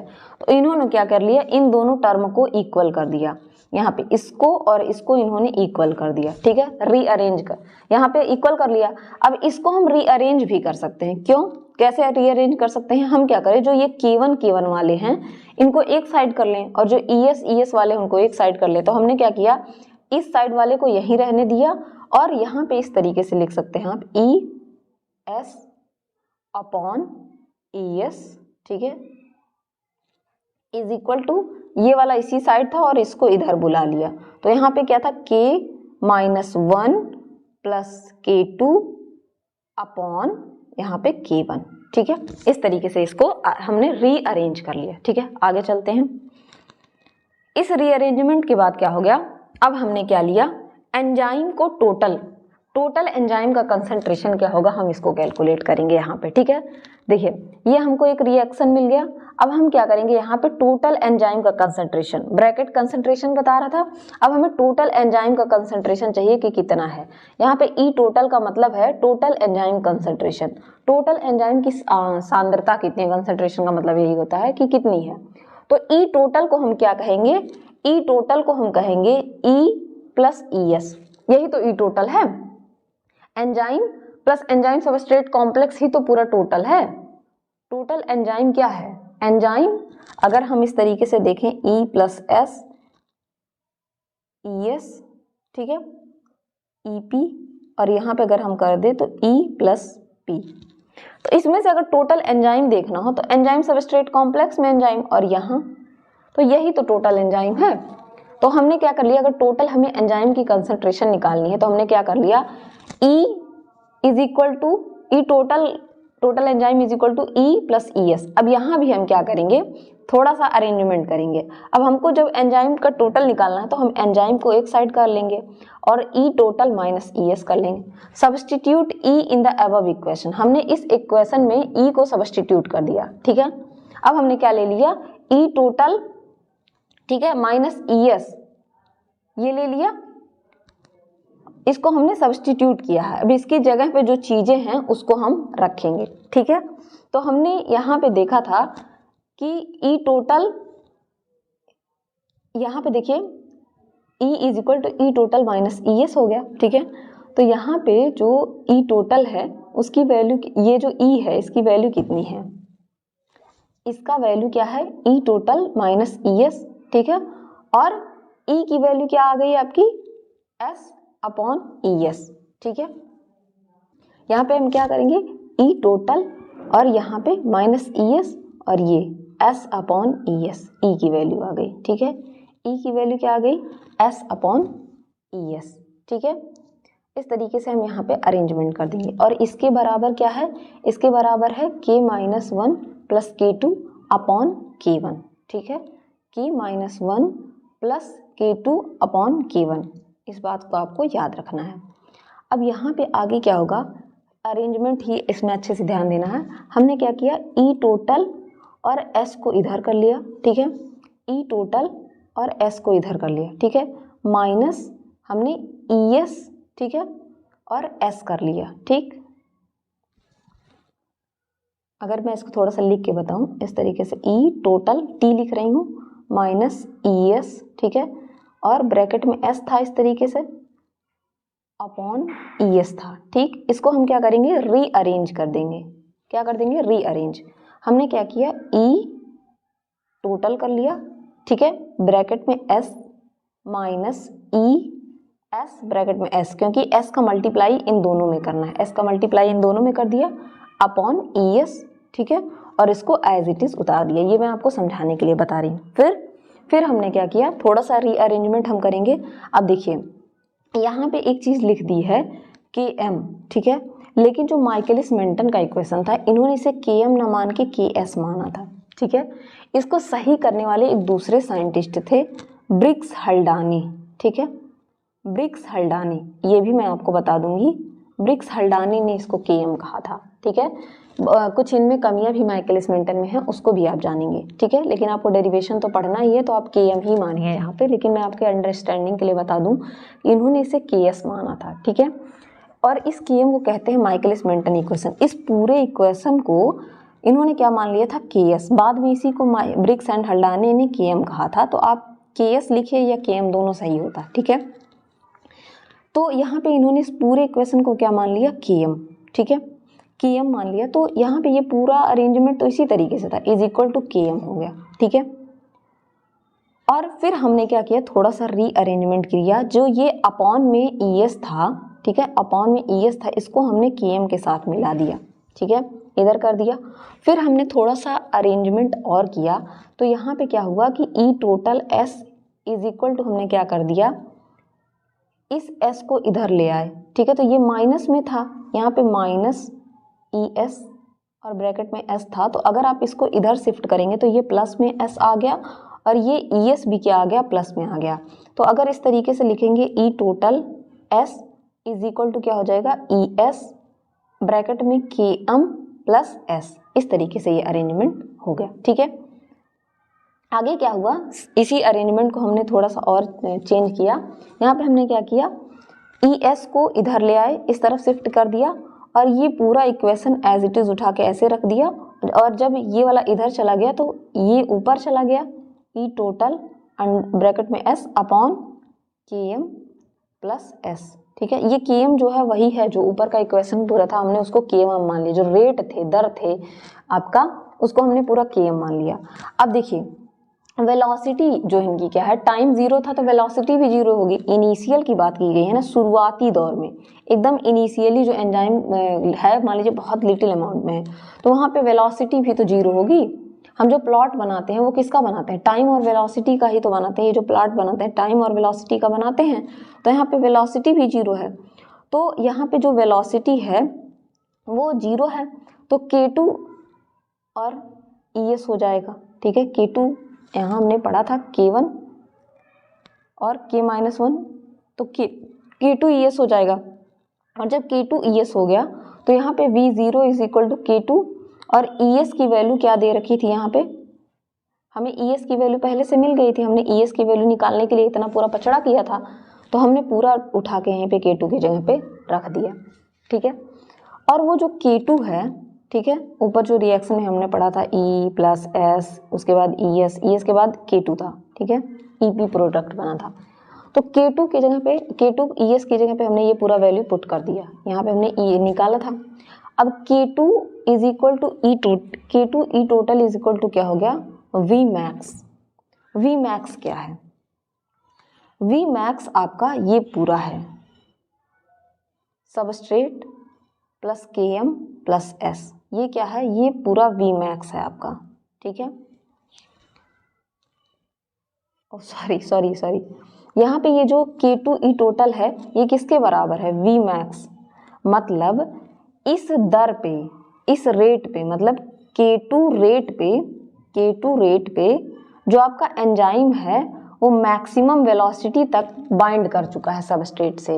एंजाइम सबस्ट्रेट की बाइंडिंग देखी आपने, ठीक है, ES बना, ES से EP, तो K2 पे क्या है, यहाँ पे अगर इससे E प्लस S, ES बना, ठीक, ES से आपका EP बन रहा था, तो ये K2 ही तो था। K2 पे मैक्सिमम एंजाइम प्रोडक्ट एक दूसरे से बाइंड कर चुके हैं, तो हमने K2 E टोटल किसके बराबर मान लिया, V मैक्स के बराबर। तो V नॉट मतलब इनिशियल वेलोसिटी पे जो V मैक्स है वो सबस्ट्रेट और Km अपॉन S के बराबर है, और इसी को हम माइकलिस मेंटन इक्वेशन कहते हैं। ये माइकलिस मेंटन इक्वेशन कैसे इस वाले रिएक्शन से आता है, इसी को हम डेरिवेशन कहते हैं, ठीक है, इसी को हम क्या कहते हैं, डेरिवेशन। और ये आगे E और P बन जाएगा, यही इसका डेरिवेशन था। अब हम थोड़ी सी चीज़ें और पढ़ते हैं इसमें, जैसे इसमें क्या क्या चीज़ें हैं। V क्या है, initial velocity of the reaction, time T zero था तो वेलोसिटी भी तो जीरो होगी, V0। V मैक्स का मतलब होता है मैक्सिमम वेलोसिटी और मैक्सिमम रिएक्शन रेट, कितना मैक्सिमम रिएक्शन हो चुका है, रिएक्शन का रेट मैक्सिमम कितना है। S का मतलब है सबस्ट्रेट का कंसंट्रेशन, और Km को हम माइकलिस मेंटन इक्वेशन कहते हैं, और ये Km क्या है हमने आगे पढ़ा, ठीक, जानेंगे।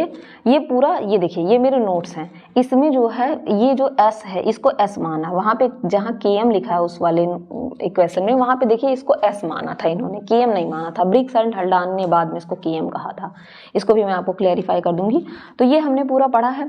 K1 क्या था, कांस्टेंट था, ठीक है, rate of formation of ES था, K-1 rate of degradation of ES मतलब इनटू E प्लस S, और K2 क्या था, जनरेशन ऑफ प्रोडक्ट, ये सब तो आप सबने पढ़ा ही है। यहाँ पे Ks का मतलब आप सबने देखा ही था, K-1/K1, जो पूरा हमने पढ़ा था, पूरा हमने ये सब देखा ही है। अजम्पशन, इन्होंने जो माइकलिस मेंटन इक्वेशन है, इन्होंने कुछ अजम्पशन माने थे कि किसके बेसिस पे, इन्होंने ऐसा माना था कि जो टोटल एंजाइम का कंसंट्रेशन है, टोटल एंजाइम का जो कंसंट्रेशन है वो कांस्टेंट है पूरे रिएक्शन में। मतलब एंजाइम, मान लीजिए 10 एंजाइम आपने लिया था, बस एक गिनने की बात एक बता रही हूँ, वो पूरे रिएक्शन में केवल 10 एंजाइम रहेगा। पहली बात इन्होंने मानी थी, इसके बेसिस में अपना डेरिवेशन दिया है इन्होंने। और rate of enzyme substrate formation is equal to the rate of dissociation. इन्होंने माना था कि जो K1 मतलब जितना बना है उतना ही टूटेगा। एक बात बताइए, कोई चीज अगर आप 2 स्टिक लेते हैं, इसको मान लीजिए आपने बीच से तोड़ा, तो क्या एग्जैक्ट आपको मिलता है? नहीं। तो इन्होंने ये जो रिएक्शन दिया, इन्होंने कुछ अजम्पशन माना था, एज्यूम किया था कि ऐसा ऐसा है तब इसका रिएक्शन है, जो बाद में गलत हुआ। ब्रिग्स एंड हंडार ने उसमें तो कुछ इंप्रूवमेंट किया, और सारे साइंटिस्ट आए, बहुत सारे इंप्रूवमेंट हुए हैं, लेकिन उतना डीप में आपको पढ़ना नहीं है, ठीक है। यहाँ पे रेट ऑफ रिएक्शन इन्होंने माना कि K1 is equal to K2 होगा।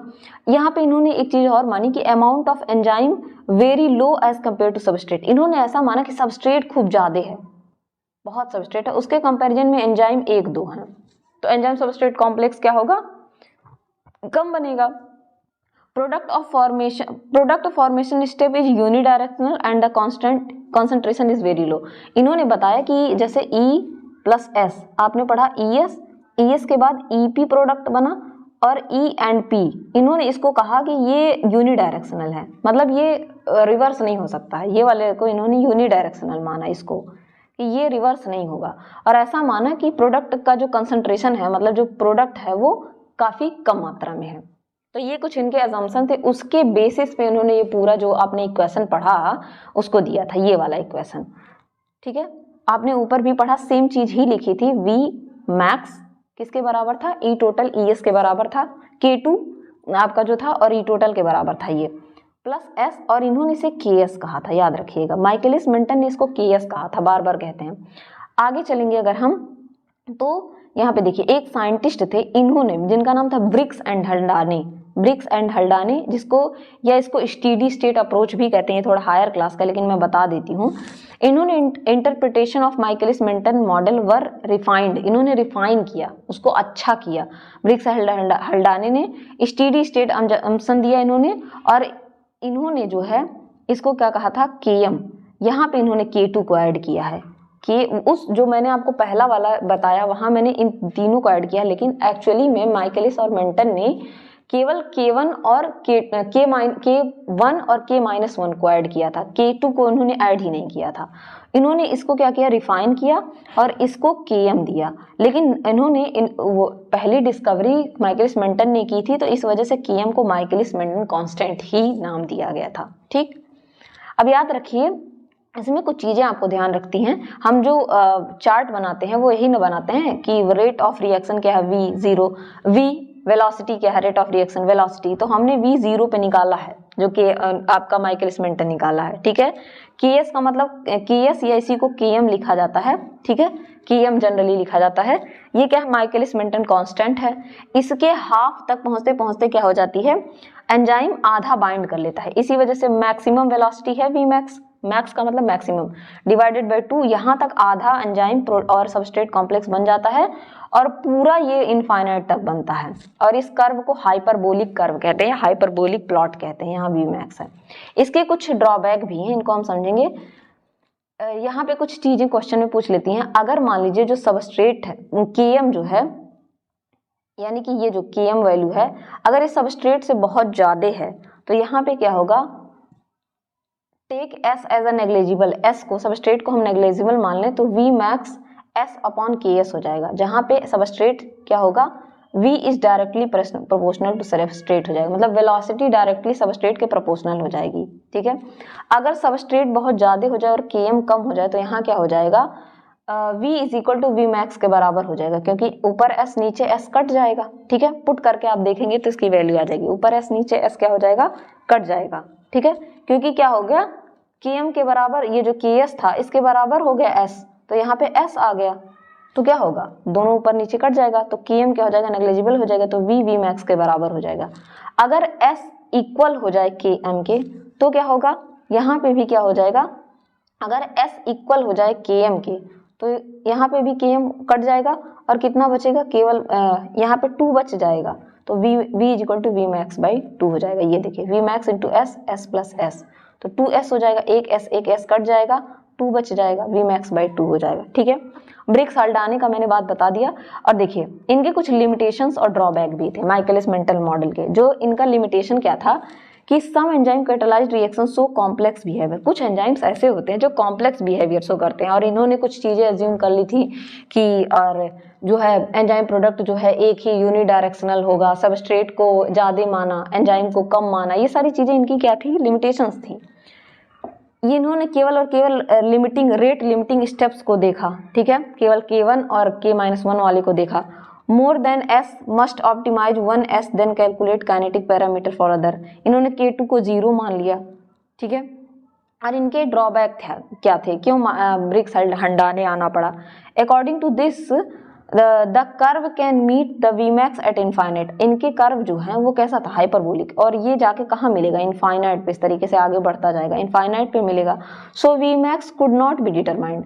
तो एक बात बताइए, यहाँ तक तो आधा पूरा हो गया, लेकिन आप Vmax कहाँ जाके पता करेंगे, ये तो पूरा आगे तक बढ़ता जा रहा है, तो Vmax को तो आप पता ही नहीं लगा सकते, ये इनका ड्रॉबैक था। ठीक है, Therefore Vmax by 2 and Km could not be determined, इसकी वजह से हम Vmax by 2 और Km को डिटरमाइन ही नहीं कर सकते हैं। ये इनका ड्रॉबैक था, जो बाद में कई सारे साइंटिस्ट ने मिलकर सही किया। ठीक, अब हम पढ़ेंगे कुछ काइनेटिक पैरामीटर्स के बारे में। Km क्या होता है, व्हाट इज Km। Km अब आपको पता चल गया होगा क्या है, माइकलिस मेंटन कांस्टेंट है। माइकलिस मेंटन कांस्टेंट है, पहले माइकलिस ने एक्चुअली में नाम इनको रिस्पेक्ट में दिया गया, लेकिन माइकलिस ने एक्चुअली इसको Ks माना था।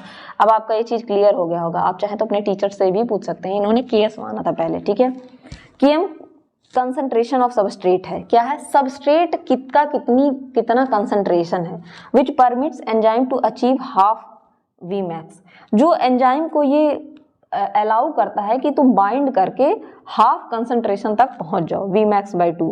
Km is equal to S, अगर Km S के बराबर है, अभी आपने ऊपर ये चीज पढ़ी, तो Vmax डिवाइडेड बाई 2 होगा। अगर Km यानी कि जो कंसंट्रेशन ऑफ सबस्ट्रेट है वो बराबर है तो क्या होगा, Vmax by 2 होगा, एंजाइम जो है हाफ और एंजाइम सबस्ट्रेट कॉम्प्लेक्स बन जाएगा। Greater the value of Km less tightly substrate bound to E enzyme, जितना ज्यादा वैल्यू होगा Km की उतनी ही लेस टाइटली, मतलब ढीला, लूज बाउंडेशन होगा सबस्ट्रेट और एंजाइम का। तो इसको इस तरीके से कह सकते हैं, Km is indirectly proportional to 1 upon affinity, मतलब यहाँ पे अगर Km ज्यादा होगा तो उसके बाइंड करने की एफिनिटी कम होगी। अब इसी को रिवर्स कर दीजिए कि अगर आपका Km कम होगा, ठीक है, तो बाइंड करने की एफिनिटी ज्यादा होगी। इस बात को आप याद रखिएगा, यहाँ से क्वेश्चन पूछता है। ठीक, Vmax क्या होता है, व्हाट इज Vmax। Vmax को होता है मैक्सिमम वेलोसिटी, और Vmax is rate of reaction under specific condition. कुछ स्पेसिफिक कंडीशन के अंदर मैक्सिमम वेलोसिटी कितनी है, रेट ऑफ रिएक्शन की कितना वेलोसिटी तक वो बाइंड कर सकता है। ठीक है, Vmax reflect how fast enzyme can catalyse. Vmax इस पे डिपेंड करता है कि कितना एंजाइम कितना फास्ट कैटालाइज होगा, कैटालिसिस कितना, जैसे फास्टेस्ट एंजाइम हमने क्या पढ़ा था, carbonic anhydrase. It is rate at which total enzyme concentration present as enzyme substrate complex. ये एक ऐसा रेट है जिसपे टोटल एंजाइम जो है, यहाँ पे कैसा रेट है जिस पर total enzyme concentration present as enzyme substrate complex, इस रेट पे एंजाइम सबस्ट्रेट कॉम्प्लेक्स बनता है। Vmax by 2 का मतलब क्या है कि मतलब इस रेट पे ES कॉम्प्लेक्स आधा बन चुका है, आधा ES कॉम्प्लेक्स बन चुका है, यही बात ये कह रहा है। Vmax is equal to K2 E टोटल, यही ऊपर हमने पढ़ा है, जो आपने माइकलिस मेंटन का इक्वेशन पढ़ा, यही चीज आपने पढ़ी है। T is equal to total enzyme, total वहां पे लिखा था, K2 टोटल, कितना एंजाइम सबस्ट्रेट कॉम्प्लेक्स बन गया है, एंजाइम प्रोडक्ट कॉम्प्लेक्स बन गया है, सॉरी एंजाइम प्रोडक्ट कॉम्प्लेक्स बन गया है। के कैटालिस्ट एक होता है जिसको कि टर्नओवर नंबर कहते हैं। टर्नओवर नंबर मीन होता है it is number of substrate molecule converted into product by an enzyme. ये क्या होता है, टर्नओवर नंबर का मतलब होता है जो सबस्ट्रेट मॉलिक्यूल है कितना वो प्रोडक्ट में कन्वर्ट हो गया है एंजाइम के द्वारा। When enzyme fully saturated with substrate, a unit time when fully enzyme fully saturated with substrate, जब फुल्ली एंजाइम सबस्ट्रेट मिल के प्रोडक्ट बना देते हैं उसे हम क्या कहते हैं, के कैटालिस्ट। के कैटालिस्ट क्या होता है, के कैटालिस्ट जो है ये बराबर होता है K2 के अगर ES enzyme substrate complex minus E total हो। ठीक, तो यहाँ पे क्या होगा, V is equal to V max, और वी मैक्स क्या होता है K2 E टोटल होता है। ठीक है, तो K2 इज इक्वल टू के कैटालिस्ट, यहाँ पे वी मैक्स बाई ET होगा। ठीक है, बस इसको आप समझ लीजिए। और एक आपके उसमें क्वेश्चन पूछा था कैटालिटिक एफिशिएंसी या स्पेसिफिक एक्टिविटी क्या होती है, तो 2 और मोर देन 2 एंजाइम अगर हो तो एफिशिएंसी क्या होगी। अभी तक हम एक एंजाइम की बात कर रहे थे, एक एंजाइम है, अगर 2 एंजाइम है या 2 से अधिक एंजाइम हो तो क्या होगा efficiency, only KM only K cat they both not explain alone. ठीक है, तो के आप ना केवल केएम और के कैट को अलग अलग नहीं डिफाइन कर पाएंगे, तो हम एक अलग चीज से डिफाइन करते हैं इनको, के कैटालिस्ट बाई केएम, और इसी को हम क्या कहते हैं, स्पेसिफिक एक्टिविटी। ठीक है, इसको क्या कहते हैं, स्पेसिफिक एक्टिविटी। ठीक है, रेशन of K cat and KM is called specificity constant. ठीक है, एंजाइम विथ के हाई केएम, अगर एंजाइम हाई केएम के साथ है रिक्वायर हाई सबस्ट्रेट कंसंट्रेशन, अगर उसकी केएम वैल्यू ज्यादा है तो उसको सबस्ट्रेट भी ज्यादा लगेगा उस वेलोसिटी तक पहुंचने के लिए। ठीक है, then with low enzyme at very low S concentration, अगर एस कंसंट्रेशन लो है तो केएम भी लो लगेगा। तो यहाँ पे वी थिंक हम सोच सकते हैं E is equal to ET के बराबर होगा माइकलिस मेंटन इक्वेशन के हिसाब से के कैट बाई केएम ES। ठीक है, कैटालिटिक एफिशिएंसी ही होती है K cat by KM. Larger अगर larger value of K catalyst है, a small value of KM will make K cat by KM large, अगर लार्जर वैल्यू है के कैटालिस्ट की और केएम स्मॉलर है तो एंजाइम जो है बहुत ज़्यादा एफिशिएंट होगा, बहुत एफिशिएंसी से काम करेगा। काइनेटिक पैरामीटर्स भी हमने पढ़ लिए।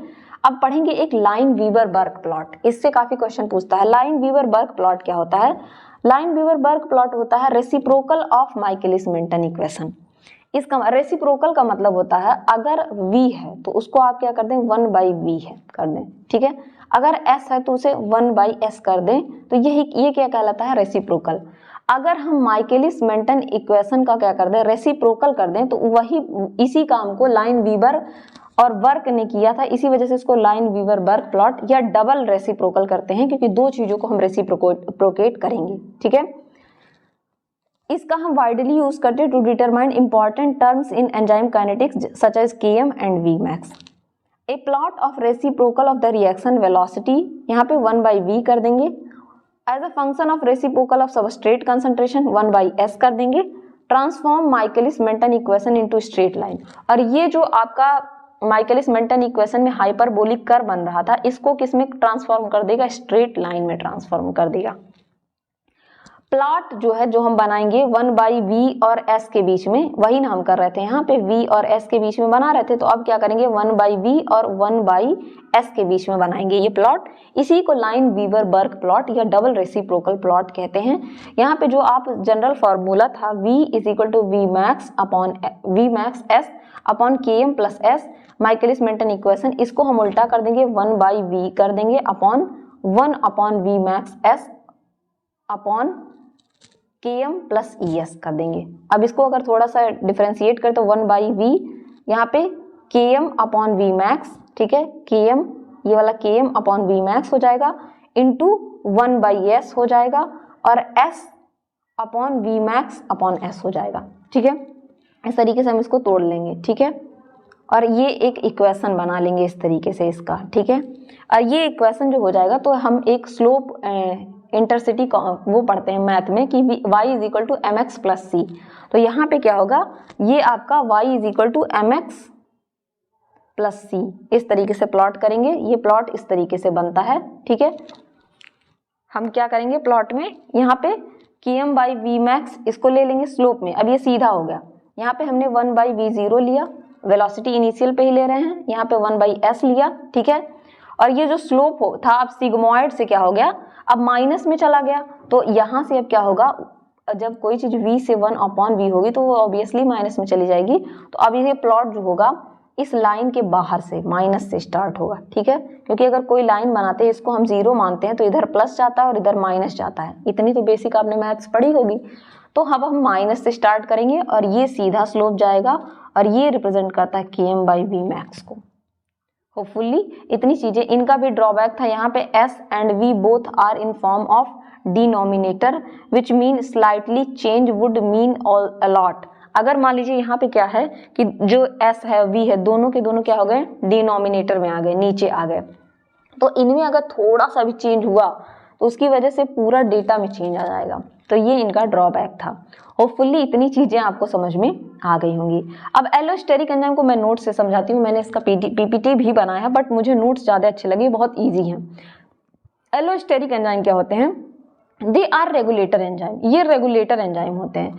या तो ये इसका मतलब होता है इंक्रीज विच इंक्रीज और डिक्रीज कैटालिटिक एक्टिविटीज। तो ये आपका क्या करेगा, एंजाइम की एक्टिविटी को बढ़ाएगा। एलोस्टेरिक का मतलब होता है, एलो मतलब होता है अदर और स्टेरिक का मतलब होता है place.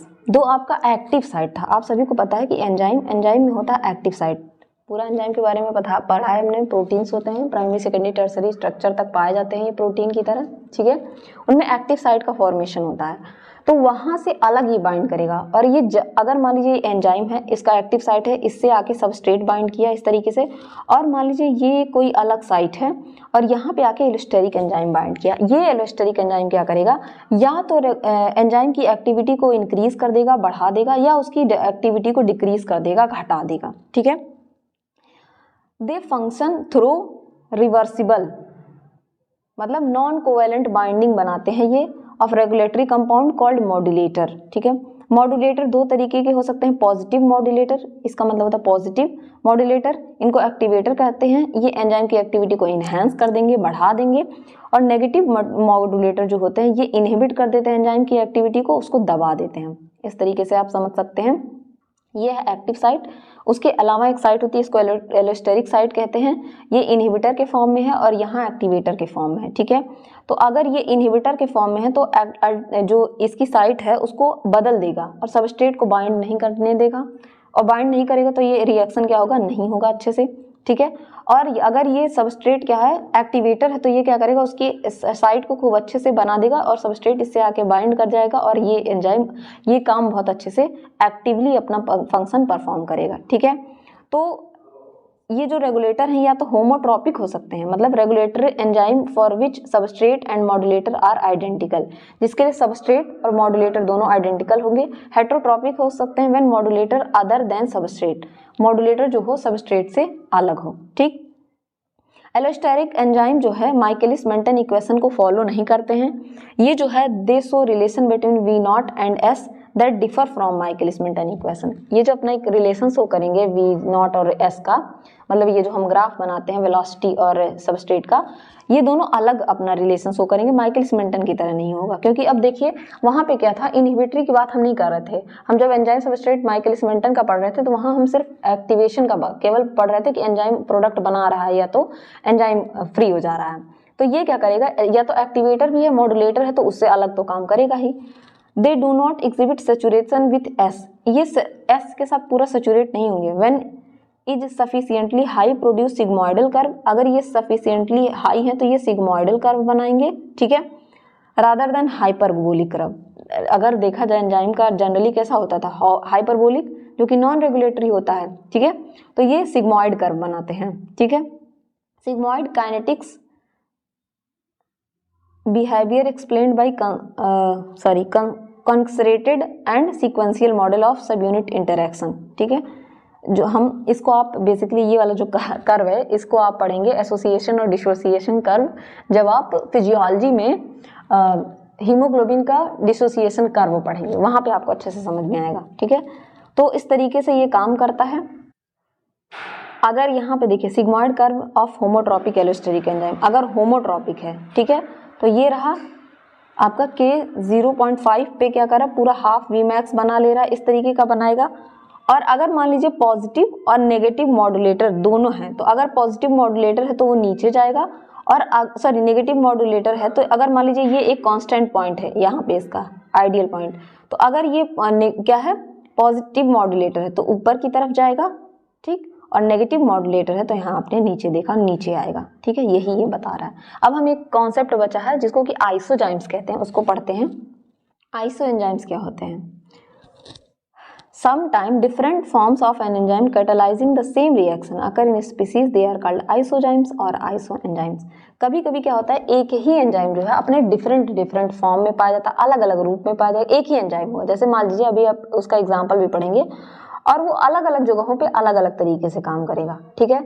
These may arise from minor modification, छोटा छोटा मान लीजिए हल्का हल्का मॉडिफिकेशन सब में हो जाएगा, सेम अमीनो एसिड सीक्वेंस और दे में have different amino acid sequence. हो सकता है कि इनमें सेम अमीनो एसिड सीक्वेंस भी हो सकता है या डिफरेंट अमीनो एसिड सीक्वेंस भी हो सकता है। These change are genetically determined, और ये जो है चेंज जेनेटिकली होते हैं, ठीक है। जो टर्म आइसोजाइम है is reserved for those forms of enzyme which catalyse the same reaction. ये उस एंजाइम के लिए हम ऐसे एंजाइम्स को हम आइसो एंजाइम्स कहते हैं जो सेम रिएक्शन कैटालाइज करते हैं, ठीक है। Isolated from the same species से निकाले जाते हैं and differ in amino acid sequence because of genetic reason. लेकिन अमीनो एसिड सीक्वेंस क्या होगा, डिफर हो सकता है। आइसो एंजाइम्स जो होते हैं differ in their kinetic and regulatory properties, ये अपने काइनेटिक प्रॉपर्टी जो आपने पढ़ा भी काइनेटिक पैरामीटर्स उसमें, और रेगुलेटरी प्रॉपर्टीज में अलग हो सकते हैं, ठीक है। And their tissue in their distribution is tissue specific, मतलब जैसे मान लीजिए अभी आप एंजाइम्स पढ़ेंगे तो ये अलग वही एंजाइम सेम रहेगा लेकिन अलग अलग जगहों पे अलग अलग तरीके से काम करेगा। देखिए the nomenclature of isoenzymes is based on their electrophoretic mobilities. इनका नाम अभी देखेंगे आप, इलेक्ट्रोफोरिक मोबिलिटीज पे याद रख होता है। जैसे हेक्सोकाइनेज आप पढ़ते हैं, हेक्सोकाइनेज पढ़ते हैं ना, ग्लूकोज से जब आप ग्लूकोज 6 फॉस्फेट बनाते हैं ग्लाइकोलिसिस में, तो यहाँ कौन सा एंजाइम पढ़ते हैं, हेक्सोकाइनेज, ठीक है। आइसो एंजाइम्स है, इनको हम हेक्सोकाइनेज 1 से लेके 5 तक नंबरिंग देते हैं, ठीक है। Having the lowest mobility, with iso enzyme having the lowest mobility, इनके पास लोवेस्ट मोबिलिटी होती है। आइसो एंजाइम एक और है दैट इज लैक्टेट डिहाइड्रोजिनेज, सबसे फेमस एग्जांपल है lactate dehydrogenase, representing an interesting case of origin of iso enzyme, जो iso enzymes के बारे में एक इंटरेस्टिंग केस बताता है, ठीक है। All iso enzymes form the enzyme consist of 4 सब यूनिट्स, सारे आइसो एंजाइम 4 सब यूनिट से बने होते हैं। These sub units are of 2 different types. देखिए सारे आइसो एंजाइम्स जैसे मान लीजिए लैक्टेट डिहाइड्रोजिनेज LDH1 से लेके LDH5 तक पाया जाता है, और ये जो LDH1 है ये 4, इसमें 4 जो है आपके डिफरेंट टाइप के सब यूनिट्स पाए जाएंगे, 2 अल्फा और 2 बीटा। मान लीजिए 1 2 अल्फा हो गया, 1 2 बीटा, जैसे आप हीमोग्लोबिन में पढ़ते हैं 2 अल्फा सब यूनिट 2 बीटा सब यूनिट। उसी तरीके से लैक्टेट डिहाइड्रोजिनेज जो है एक तरीके का आइसो एंजाइम्स है जिसके 5 फॉर्म्स पाए जाते हैं, और ये पांचों फॉर्म जो है 4 सब यूनिट से मिलकर बने होंगे, 2 अल्फा 2 बीटा, ठीक है। अब आगे समझते हैं।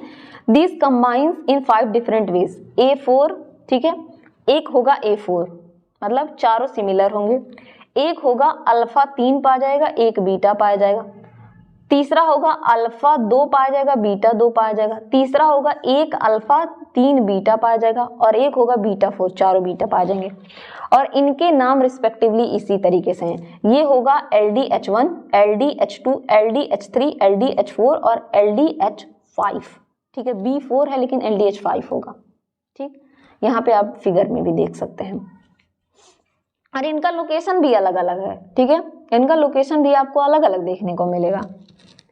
ये देखिए LDH1 का, ये LDH1, LDH2, LDH3, LDH4, LDH5 ये सारे कहाँ काम करेंगे, हार्ट में, ये सारे किडनी में, ये लीवर में, ये मसल्स में, और ये सीरम में, ठीक, अलग अलग जगहों पे काम करेंगे। तो टिश्यू स्पेसिफिक हुए ना, अलग अलग टिश्यू, एक ही बॉडी के अलग अलग टिश्यू, हर सेल आप टिश्यू का जानते हैं, group of similar cell performing similar function having intercellular space, तो क्या हुए, सारे अलग अलग टिश्यू के लिए काम कर रहे हैं। इसी वजह से इनको क्या करें, आइसोजाइम्स। सेम है सब कुछ सेम है, लेकिन अलग अलग इनका स्ट्रक्चर है और अलग अलग जगहों पे ये काम कर रहे हैं, ठीक है। LDH1 is the predominantly present in heart, LDH1 heart में प्रेजेंट होता है, और LDH5 is mostly present in skeletal muscle and liver, mostly, ठीक है। The isozyme differ both in their heat lability and sensitivity of to inhibition of excess substrate. इनकी जो heat liability है, ठीक है, वो गर्मी की क्षमता है वो, और जो सेंसिटिविटी है, इनहिबिटर कोई आ गया उसके प्रति जो सेंसिटिविटी है वो डिफर कर सकती है, अलग अलग हो सकती है, ठीक है। अभी इसको मैं अपने नोट से भी आपको दिखा देती हूँ, स्क्रीनशॉट ले सकते हैं। पहली बार इसको डिस्क्राइब किया था आरियल हंटर ने, ठीक है। क्लीमेंट और मार्केट ने इसको क्या किया था, डिफाइन किया था, that is variant of same enzyme. Same enzyme की क्या है, ये वेरिएंट है, multiple form of same enzyme, ऐसे भी लिख सकते हैं। They differ as amino acid sequence, इनमें अलग होंगे, सबस्ट्रेट एक्टिविटी एंड विवमैक्स में ये अलग अलग हो सकते हैं, ठीक है। डिफरेंट जीन्स इनके पाए जाएंगे एट डिफरेंट लोकाई, ठीक है। Differ from of allo enzymes, ठीक है। लैक्टेट डिहाइड्रोजिनेज एग्जाम्पल दिया हुआ है, ठीक है। इसका डिफरेंट फॉर्म ऑफ आइसोजाइम्स, जैसे इसका देखिए यहाँ पे नाम दिया हुआ है H4, ठीक है, यहाँ पे H3M, H2M2, HM4, वही अल्फा बीटा वाला जो मैंने ऊपर आपको बताया। हार्ट और RBC में पाए जाते हैं, ये आपके रेटिकुलो एंडोथेलियल सिस्टम में, LDH3 लंग्स में, LDH4 किडनी और प्लासेंटा में मोस्टली पाए जाते हैं, लीवर और स्ट्रेटेड मसल्स में आपके LDH5 पाए जाते हैं। कुछ अदर एग्जाम्पल भी हैं, जैसे केराटिन काइनेज, हेक्सोकाइनेज तो मैंने बताया ही। Source usually result of gene duplication की वजह से ये बन सकते हैं, ठीक है। तो ये सारे इसके बारे में चीजें थी। होपफुली एंजाइम वाला पार्ट आपको अच्छे से समझ में आया होगा। अगर इसके अलावा आपको कोई दिक्कत या प्रॉब्लम होती है तो आप मुझसे पूछ सकते हैं। तब तक के लिए पढ़ते रहिए, बढ़ते रहिए। Thank you everyone.